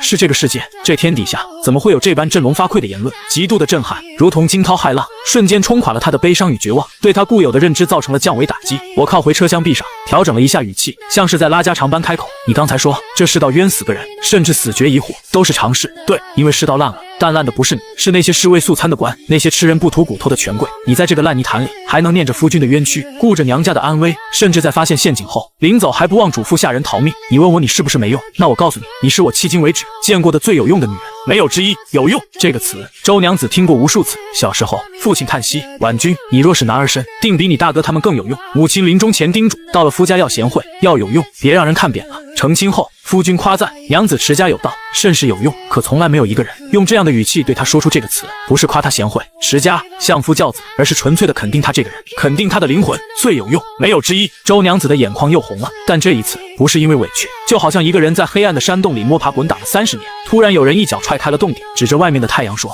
你看，天是亮的。”他看见了光，却不敢相信，因为太刺眼了。他死死盯着我的眼睛，我尽力让自己的目光保持平静如水，仿佛刚才那番惊世骇俗的话根本不是我说的。恩公，您……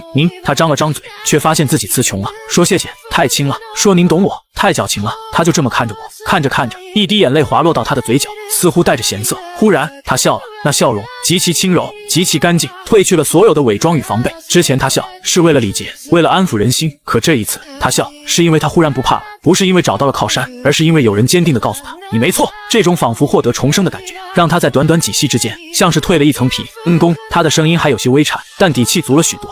您刚才那些话是跟谁学的？我愣了一下，随即面不改色的胡诌，自学成才。周娘子摇摇头，目光灼灼，不可能，您说话的逻辑和这世上的所有人都截然不同。他盯着我，眼睛亮得惊人，就好像您根本不是这个世界的人。周娘子深深地看了我一眼，语气无比真诚，不管您来自哪里，妾身都感恩上苍，让您出现在我面前。被他这直白的眼神盯得心里不禁有些发毛，我感到一丝不自在，赶紧摆了摆手，顺手地示别太放在心上。周娘子却不打算放过我，忽然问道：恩公，您刚才说我是在这烂世道里还能想着别人的人，那恩公您呢？我不由得一怔，您在这烂世道里杀人如麻，可您对我，对那些护卫，甚至对路边的流民妇女，周娘子步步紧逼，您也在想着别人啊？我顿时陷入了沉默，不知道该怎么接茬。周娘子眼睛亮晶晶的，所以您也是这个世界上最好最有用的人。我脑子里转了转，只能干巴巴地向她解释，我是因为你对我好，所以才投桃报李，顺便对你身边的人好点，这是我为人处事的基本原则。周娘子有些难以置信，就这么简单，就这么简单。我笃定地回答。周娘子静静地看着我，片刻后突然扑哧一声笑了出来，笑着笑着，眼角又泛起了泪光，但嘴角的弧度却越来越大。恩公，您知道吗？您是第一个让我觉得在这烂世道里活着还挺有盼头的人。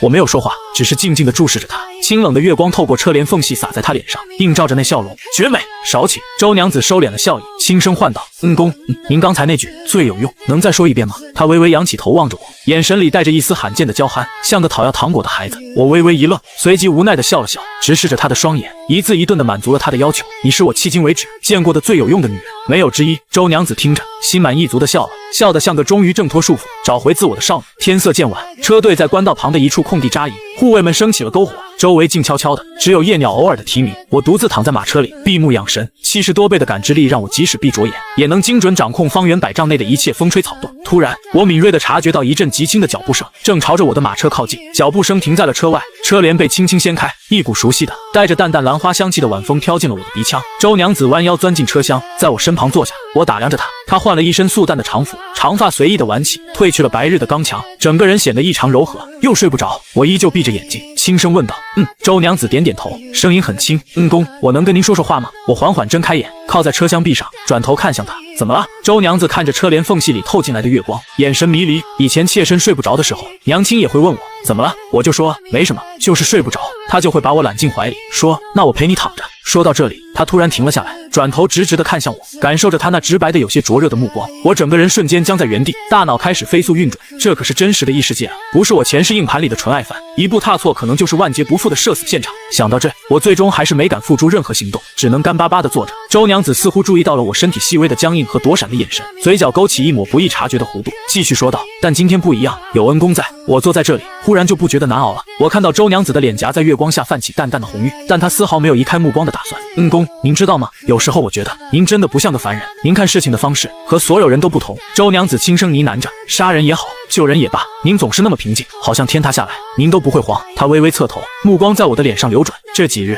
我其实一直在悄悄观察您杀人的时候快准狠，从不多砍一刀，也不少砍一刀，利落的不像话。我起初以为您是个没有感情的冷血杀手，可后来我发现我大错特错。她深情地看着我的眼睛，语速放慢：您对护卫、对流民，甚至对张老四妇女是截然不同的。您给他们生路，您不问出身背景，只是单纯的把他们当人看。我沉默着，忍不住在心里疯狂腹诽：废话，老子可是9年义务教育培养出来的正派三观，能随便把人不当人吗？周娘子继续道：这世道，我见过太多道貌岸然的伪君子，见过太多为了权欲草菅人命的禽兽。我那叔父是云城那些高官是，在他们眼里，人命只是奏折上的一个数字。可恩公您不一样，您的刀有多锋利无情，您对弱者的悲悯就有多深沉。听到这番极高的评价，我张了张嘴，顿时感到一阵心虚，欲言又止。周娘子看着我沉默不语的样子，嘴角微掀：恩公，您是不是觉得我在奉承您？我老老实实的点头承认是。周娘子笑了，笑靥如花：对，我就是在夸你，恩公，我是认真的。妾身活了32年，阅人无数，有些人一眼就能看透，有些人10年也识不破。可恩公您，他顿了顿，妾身看不透，但妾身感觉得到，您身上有一种能让人彻底心安的力量。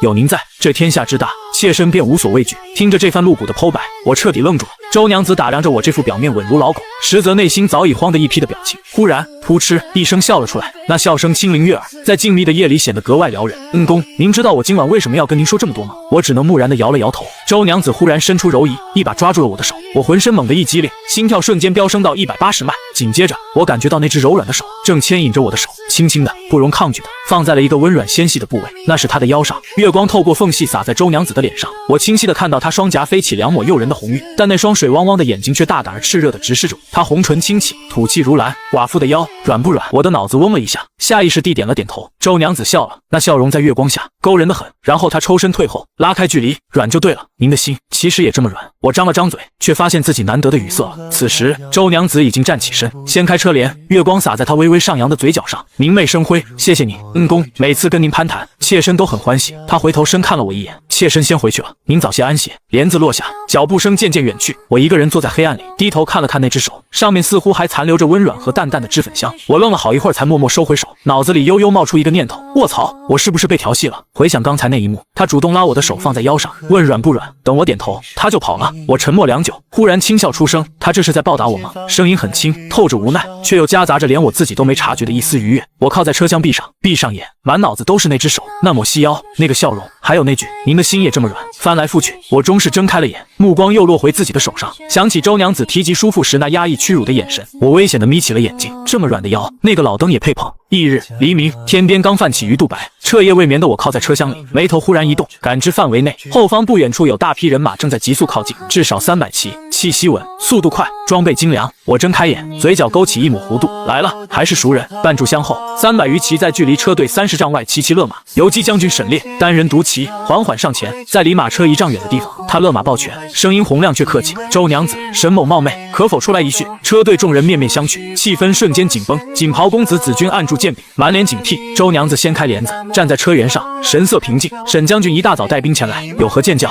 沈烈再次抱拳：周娘子见谅，沈某奉守备府之命，请您回去协助调查。虞山村一事牵扯太大，总得有个说法。若有惊扰，还望海涵。没有刀兵相见，没有强拿硬抓，态度客气的让人意外。周娘子秀眉微挑：沈将军，你这是在请我？是。正当周娘子暗自揣测时，我掀开车帘走了出来。沈烈一看到我，瞳孔微缩，立刻翻身下马，极其熟练地堆起一个和蔼的笑容，抱拳作揖：这位公子又见面了，当真是有缘啊。我点点头：沈将军客气了。沈烈苦笑，用半开玩笑的口吻试探道：不客气不行啊。沈某虽奉命行事，但也知晓世间事并非非黑即白。他目光坦诚地看着我们俩：沈某今日只是走个过场，守备府要人，我不能不来，但两位若是不愿去，沈某绝不强求。公子觉得呢？我嘴角微挑，眼神里满是兴味，真是个聪明人。这沈烈不仅有眼色，底线还极其灵活，绝对是个能在乱世活得极好的老油条。似是读懂了我的眼神，沈烈心中大定，当即后退一步，拱手朗声道：两位放心，沈某回去就说。山高雾大，追差了道：两位保重。话音刚落，他利落上马，带着300骑兵绝尘而去。周娘子望着远去的烟尘，久久不语。恩公，我淡淡一笑，是个明白人。回城的官道上，副将终于憋不住了：将军，咱300全副武装的精锐，就算对方有高手，硬拿也拿得下吧？就这么撤了？沈烈冷冷瞥了他一眼：硬拿？你可知陈操守那300人是怎么死的？不是说尸体全被烧毁了吗？糊涂，那不过是用来掩盖真相的借口。沈烈压低声音，语气凝重：我亲自勘察过现场，陈操守等几个军官的尸体是被某种不可思议的钝器瞬间贯穿胸膛暴毙的，伤口有拳头大，骨头全碎，连仵作都验不出是何种兵器。副将倒吸一口凉气：我在现场发现了带血的石头，有人用随手捡起的石头隔空击穿了重甲和人体。副将如遭雷击，浑身颤抖起来。上面的人想拿我当刀使，去试探那种怪物的深浅。做梦！凶骨人南下在即，云城那些官还忙着吃空饷内斗，咱们当武将的得长眼，末将懂了。副将抹了把冷汗：那咱回去就咬死，追错路了。对，敷衍他们，是他们先敷衍老子的。行出半个时辰，前方突然黄沙漫天，500玄甲骑兵迎面疾驰而来，气势汹汹地拦住了去路。为首的将领脸型狭长，眼神阴鸷。沈将军，这要巧，听说你奉命抓人，人呢？沈烈面不改色，雾大天黑，追差了道，追差了，整个村子被屠，300精锐阵亡，凶骨人死在境内。这么大的案子，你跟我说追错了？沈烈，你想抗命？沈烈冷眼相对，赵将军若要扣帽子，去守备府扣，本将从3品游击将军，还轮不到你来教训。好，你不抓，我去抓，我倒要看看那周沈氏有几条命。赵风行懒得废话，长枪一挥，出发。500玄甲铁骑轰然冲出，沈烈看着他们的背影，眼神变幻，突然冷声下令，全军掉头跟上。副将大惊，将军，咱还去趟浑水？沈烈嘴角勾起一抹讥讽的冷笑，传令下去，待会儿只许看戏，谁也不许动手。赵风行自以为捡了个大便宜，我倒要看看他怎么踢上这块铁板。另一边，去往明城的马车里，我正在闭目养神，忽然我70多倍的感知捕捉到了地面的异常震动，马蹄声如闷雷般卷来了800多骑，领头的那个心跳很冲，后面那个心跳稳如老狗，是沈烈。500玄甲骑兵如同黑色的钢铁洪流，瞬间将车队死死围住。赵风行策马上前，所有人放下武器，原地跪下。周沈氏，稳出来领罪。马车内，周娘子娇躯微颤，但很快镇定下来，掀开帘子走出。这位将军有何贵干？有何贵干？赵风行厉声大喝：你勾结凶骨人，屠杀村民，坑杀陈操守300精锐，罪大恶极，给我拿下！且慢！后方，沈烈纵马而出，挡在周娘子身前。赵将军，凡事讲究真凭实据，周沈氏目前只是嫌疑，你当众直接拿人，不合规矩。赵风行气笑了：沈烈，你他妈是不是疯了？他半夜携带全部家产出逃，现场全是凶骨人的尸体，这还不够，更别提陈操守拿的还是他叔父周同之的手链，这摆明了是他们叔侄里应外合，杀人灭口。沈烈脸色微沉：赵风行，周同之若同谋，为何不跑？你仅凭臆测便要定死罪，未免太急功近利了。去你妈的臆测！赵风行彻底失去耐心，长枪直指沈烈：我最后警告你一次，让开，否则连你一起按同党论处。随着他一声暴喝，500玄甲军齐刷刷上前一比，弓弩对准了中央的马车。沈烈的副将也红着眼拔出刀，两军对峙，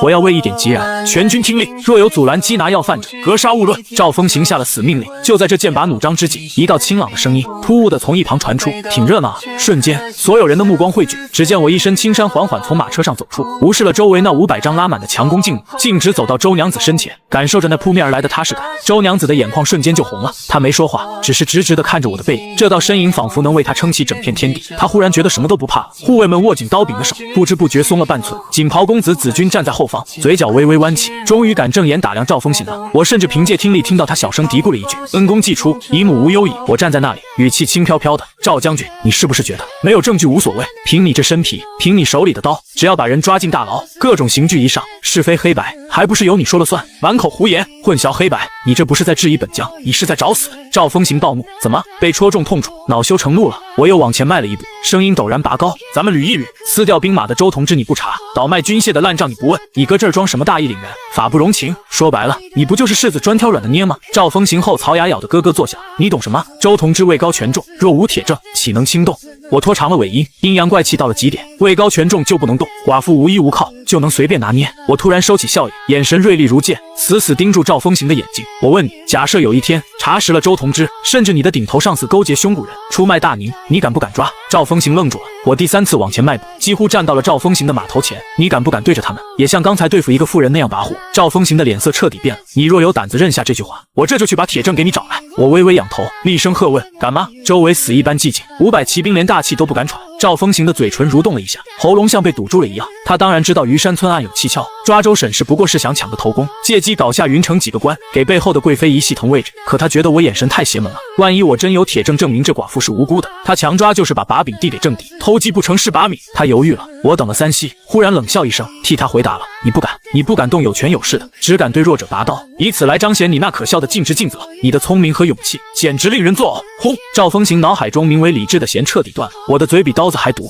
字字句句都在毁他的根基。我宰了你！愤怒冲破了顾忌，赵风行的手猛地攥住刀柄，呛的一声，钢刀拔出。就在这千钧一发之际，心脏猛地一阵剧烈绞痛，像被一只无形的冰冷鬼手死死捏爆。冷汗刷的一下浸透了赵风行的后背，他的手僵在了半空。这股痛楚他太熟悉了，15岁躲过射向后脑的流矢，20岁反杀夜袭的刺口，这是他在死人堆里滚出来的第6感。拔刀必死！呼哧！赵风行大口喘息着，冷汗顺着下巴滴落。在所有人错愕的目光中，他做了一件极其滑稽的事。咔！他把拔出一半的刀极其丝滑地插了回去，脸上的暴怒一秒切换成诡异的严肃。他用力清了清嗓子，嗨嗨，这位公子，你虽对本将不敬，但本将并非是非不分，仗势欺人之辈。仔细回想，你刚才的话却有几分道理。比起这个随时能抓的寡妇，确实该先彻查周同之。上梁不正下梁歪，是本将破案心切，搞错了方向。全军听令，撤！话音未落，赵风行双腿猛加马腹，根本不等亲卫反应，像见了鬼一样，一溜烟狂飙了出去。马蹄声如雷，尘土飞扬，500玄甲骑兵全傻了。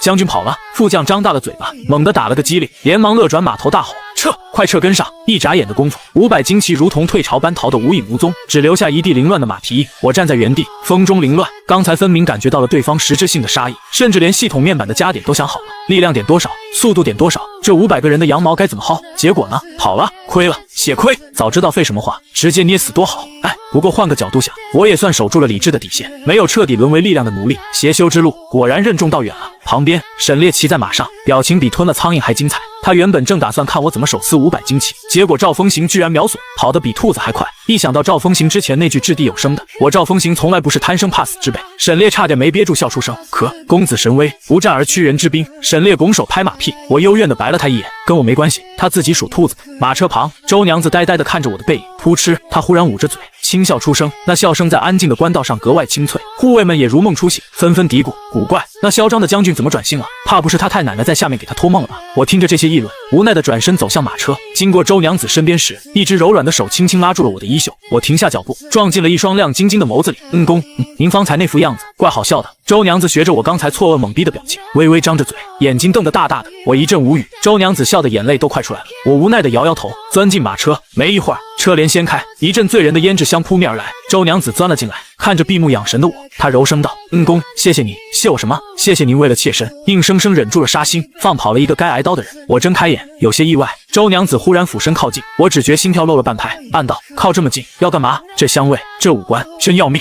公，以您的性子，若不是为了给妾身洗刷冤屈，证明立身，您根本懒得去跟他们讲道理，更不会容忍他拔刀。您早就在他废话的时候拧下他的脑袋了。他直直地盯着我的眼睛，秋波流转，声音细若蚊蝇，带着致命的娇气。您为我做的实在太多了，妾身无以回报。他越靠越近，呼吸交闻，最终周娘子还是少了最后一丝勇气。她满脸通红，欲言又止，像受惊的兔子般逃出了马车。另一边，一口气狂奔出30里的赵风行终于勒住了马，战马口吐白沫，四腿发软，他自己也好不到哪去，盔甲里全是冷汗，像水洗过一样。副将气喘吁吁地追上来：将军，您跑什么啊？闭嘴！赵风行翻身下马，靠在树上，大口喘气，脑子却在疯狂复盘虞山村那300具尸体。陈操手胸口那拳头大，不可思议的贯穿伤，仵作说不是兵器所为，而是石头。一个人，一块石头，瞬杀300边军精锐和20多名异族战士，那他娘的还是人吗？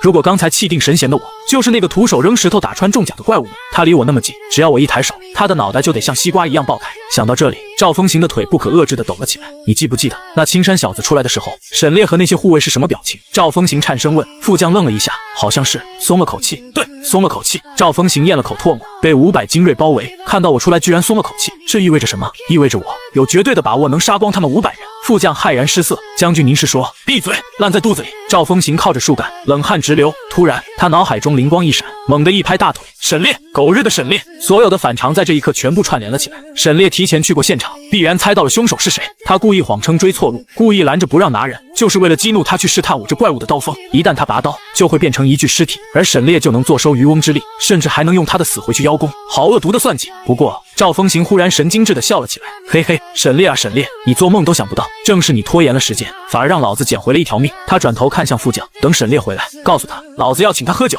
副将彻底懵了，啊，您不是跟他不对付吗？不对付归不对付，救命之恩，这酒必须喝。赵风行笑得无比诡异。日落月升，夜深人静，江畔的营地外，5匹极其壮硕的战马破开夜色，停在10丈之外。来人动作整齐划一，没有发出一丝杂音。什么人？守夜护卫拔刀立喝，为首之人举起一块泛着冷光的令牌，清吏司千户，请周娘子现身一见。营地瞬间死寂，锦袍公子脸色惨白。清吏司那是悬在所有官员和百姓头顶的活阎王。周娘子掀开帘子，神色平静地走入夜色。几位大人有何贵干？树下，清吏司千户苏沫负手而立，眼神锐利。周娘子，虞山村的案子已经发酵了，300边军，20异族，总得有人来背这口黑锅。你叔父周同之华不留手，动不了，而你半夜携款出逃，巧合太多，是最完美的替罪羊。苏沫语气平淡，却透着令人窒息的压迫感。明城那边已经布下了天罗地网，你无路可逃。不仅是你，连你娘家也会受牵连。不过本官今夜追来，不是为了抓你，而是为了见一个人能一击秒杀300精锐，用石头贯穿重甲，甚至让沈烈和赵风行2位将军空手而归的高手。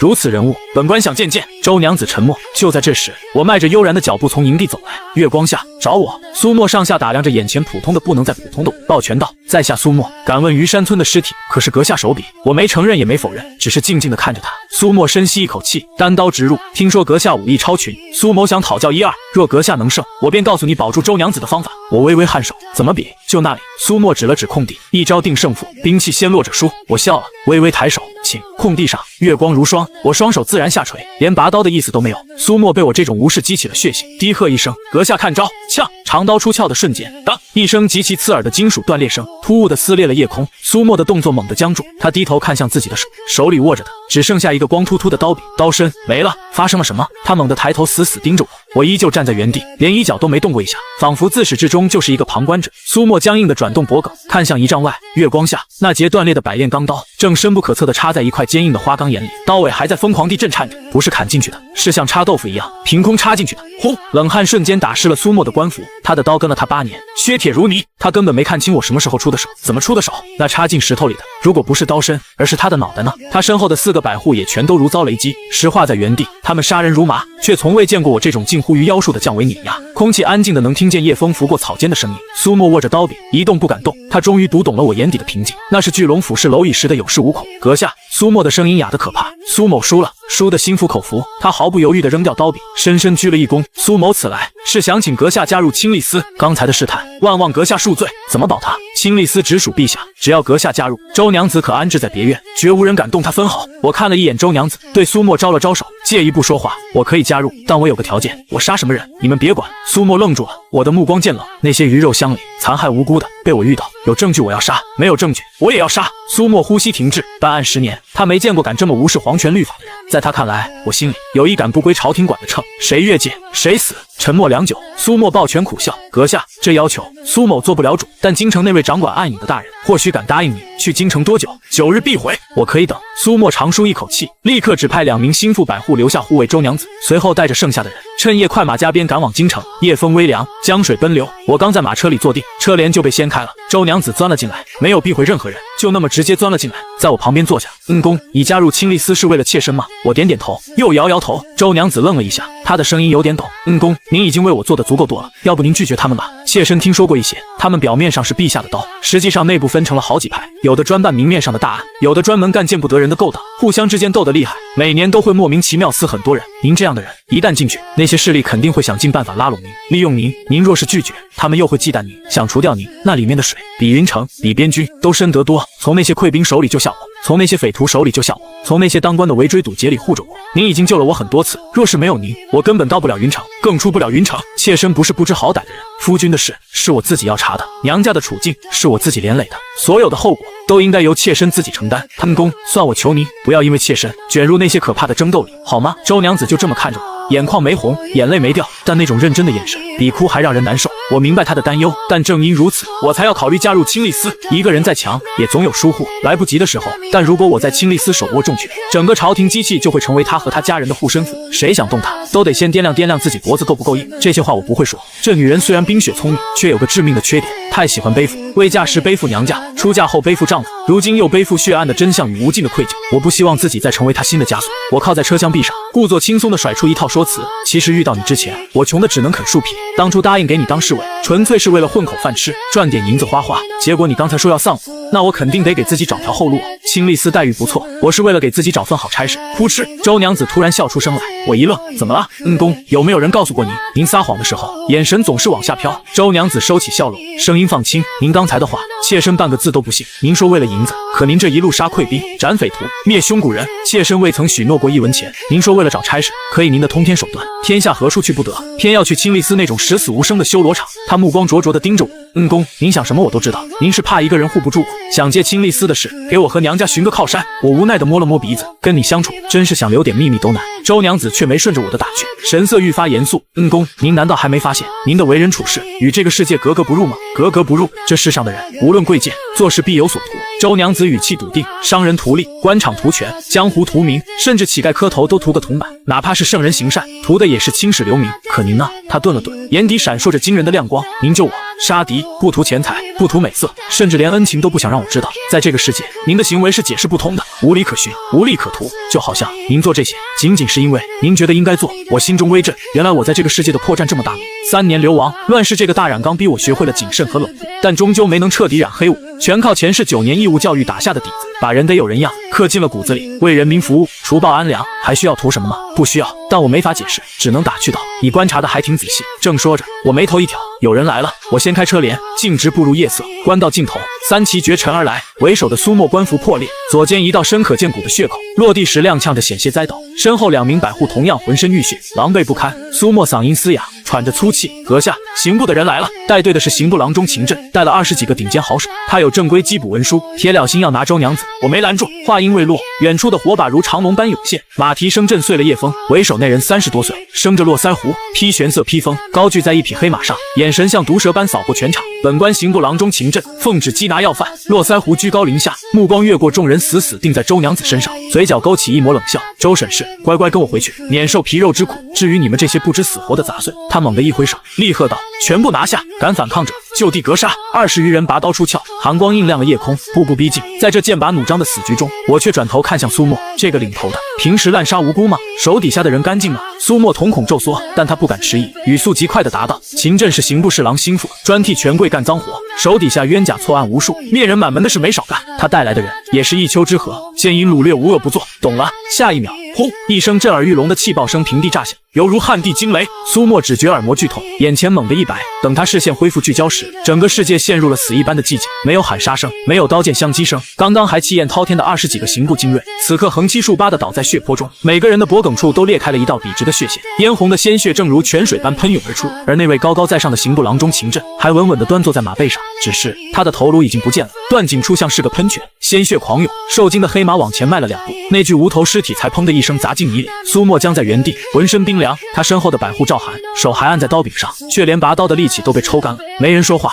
甚至连呼吸声都听不见。月光下，我一袭青衫，站在20几具尸体的血泊中央，身上滴血未沾。我转过身，看着呆若木鸡的苏墨，嘴角勾起一抹似笑非笑的弧度。苏千户，现在你还要招揽我进青丽司吗？轻飘飘的一句话落在苏墨耳中，却振聋发聩。那可是刑部的郎中，代表着朝廷的脸面。他说杀就杀，连眼皮都没眨一下。但这惊骇过后，苏墨脑子里突然燃起了一团火。他干了10年青丽司，得罪的人能填满一整条护城河。他曾以为自己这辈子的结局，要么死在办案的刀下，要么等老了被仇家撕成碎片。可现在看着那个背影，他忽然悟了，第3条路就在眼前。去他娘的青丽司，去他娘的升迁！眼前这个人绝对有资格让他心甘情愿地押上全部身家性命。苏墨上前一步，双膝重重砸在血泥中，溅起几朵暗红的血花。招，非招不可！他嘶吼出声，额头死死贴着地面。若指挥使不识真龙，属下便退出青丽司，只愿能追随阁下天涯海角，鞍前马后。扑通扑通，身后的4名百户没有丝毫犹豫，齐刷刷跪倒在地，嘶声呐喊：我等愿追随阁下天涯海角，鞍前马后。不远处的护卫和下人们看傻，那可是高高在上的青丽司大老爷啊！平日里地方官见了都要磕头的活阎王，现在却像信徒一样跪在血水里，求着要给恩公当狗。就在众人五味杂陈时，一道锦袍身影猛地从人群里窜出来，一个华贵停在我面前。子君也愿追随恩公天涯海角，鞍前马后。年轻的公子哥扯着嗓子喊，生怕落了后。我看着脚下这6个人，心中暗叹，前世往上总有人骂慕强狗，可在这人命如草芥的乱世，慕强根本不是盲目崇拜，而是最赤裸裸的生存本能。强者站着吃肉，弱者跪着求生，就这么简单。系统，谢谢您给我开的挂。我在心里默念，只要有您在，哪怕我曾是年年拿3好学生的乖宝宝，在这条杀伐果断的邪修之路上，我也一定走到黑。扫了一眼视网膜上暴涨的属性点，力量+9，速度+6，体质+5，感知+3，精神+2。我收敛心神，淡淡开口：都起来吧。6人如蒙大赦，抬起头，以后别叫恩公或阁下，我姓楚。我顿了顿，用上了前世最熟悉的称呼，人前叫我楚大人，私底下叫我老板。老板。苏墨愣了一下，虽然觉得新奇，但还是重重磕头。是，老板。其余5人也赶紧齐声高呼：关于今晚的事，你们不必惊慌，没有铁证，刑部不敢硬来。我语气轻松，当然，他们非要来送死，我也欢迎，我就欣赏那些不怕死的勇士。苏沫听得头皮发麻，老板口中的欣赏，多半是欣赏他们死时的姿态吧。但他迅速调整状态，展现出青丽丝的专业素养。老板放心，处理现场我们是专业的，我们留下2具尸体，伪造成遭遇未知凶匪血战的假象。死掉的2个兄弟改头换面，留在您身边暗中效力，只要拖够时间，这桩案子就是一笔糊涂账。我满意的点头，不错，够老练，去办吧。马车旁，周娘子看着那些青丽丝忙碌的几个人，动作很快，很利索，哪怕身上带着伤，血还在流，也没有一句废话，专业的让人心安。但他知道，光靠他们5个人不够。他转身看向那些护卫，薛虎、王丽，带人去帮忙抬尸体、挖坑、运石头，一切听他们指挥。是。夜近天明，曙光出现，云城守备府，守备刚端起茶盏，一口滚茶还没咽下，门外便传来连滚带爬的脚步声。大人，出大事了！守备手一抖，茶水洒了半身。他抬头怒视满脸煞白的心腹，又怎么了？天塌了不成？是刑部秦镇秦郎中昨夜带队去追州审视，全死了。什么？守备猛地站起，死死盯住他，说清楚。今早青丽丝的苏千户带着2具残尸逃回来，说是在半道遇上大捕凶匪，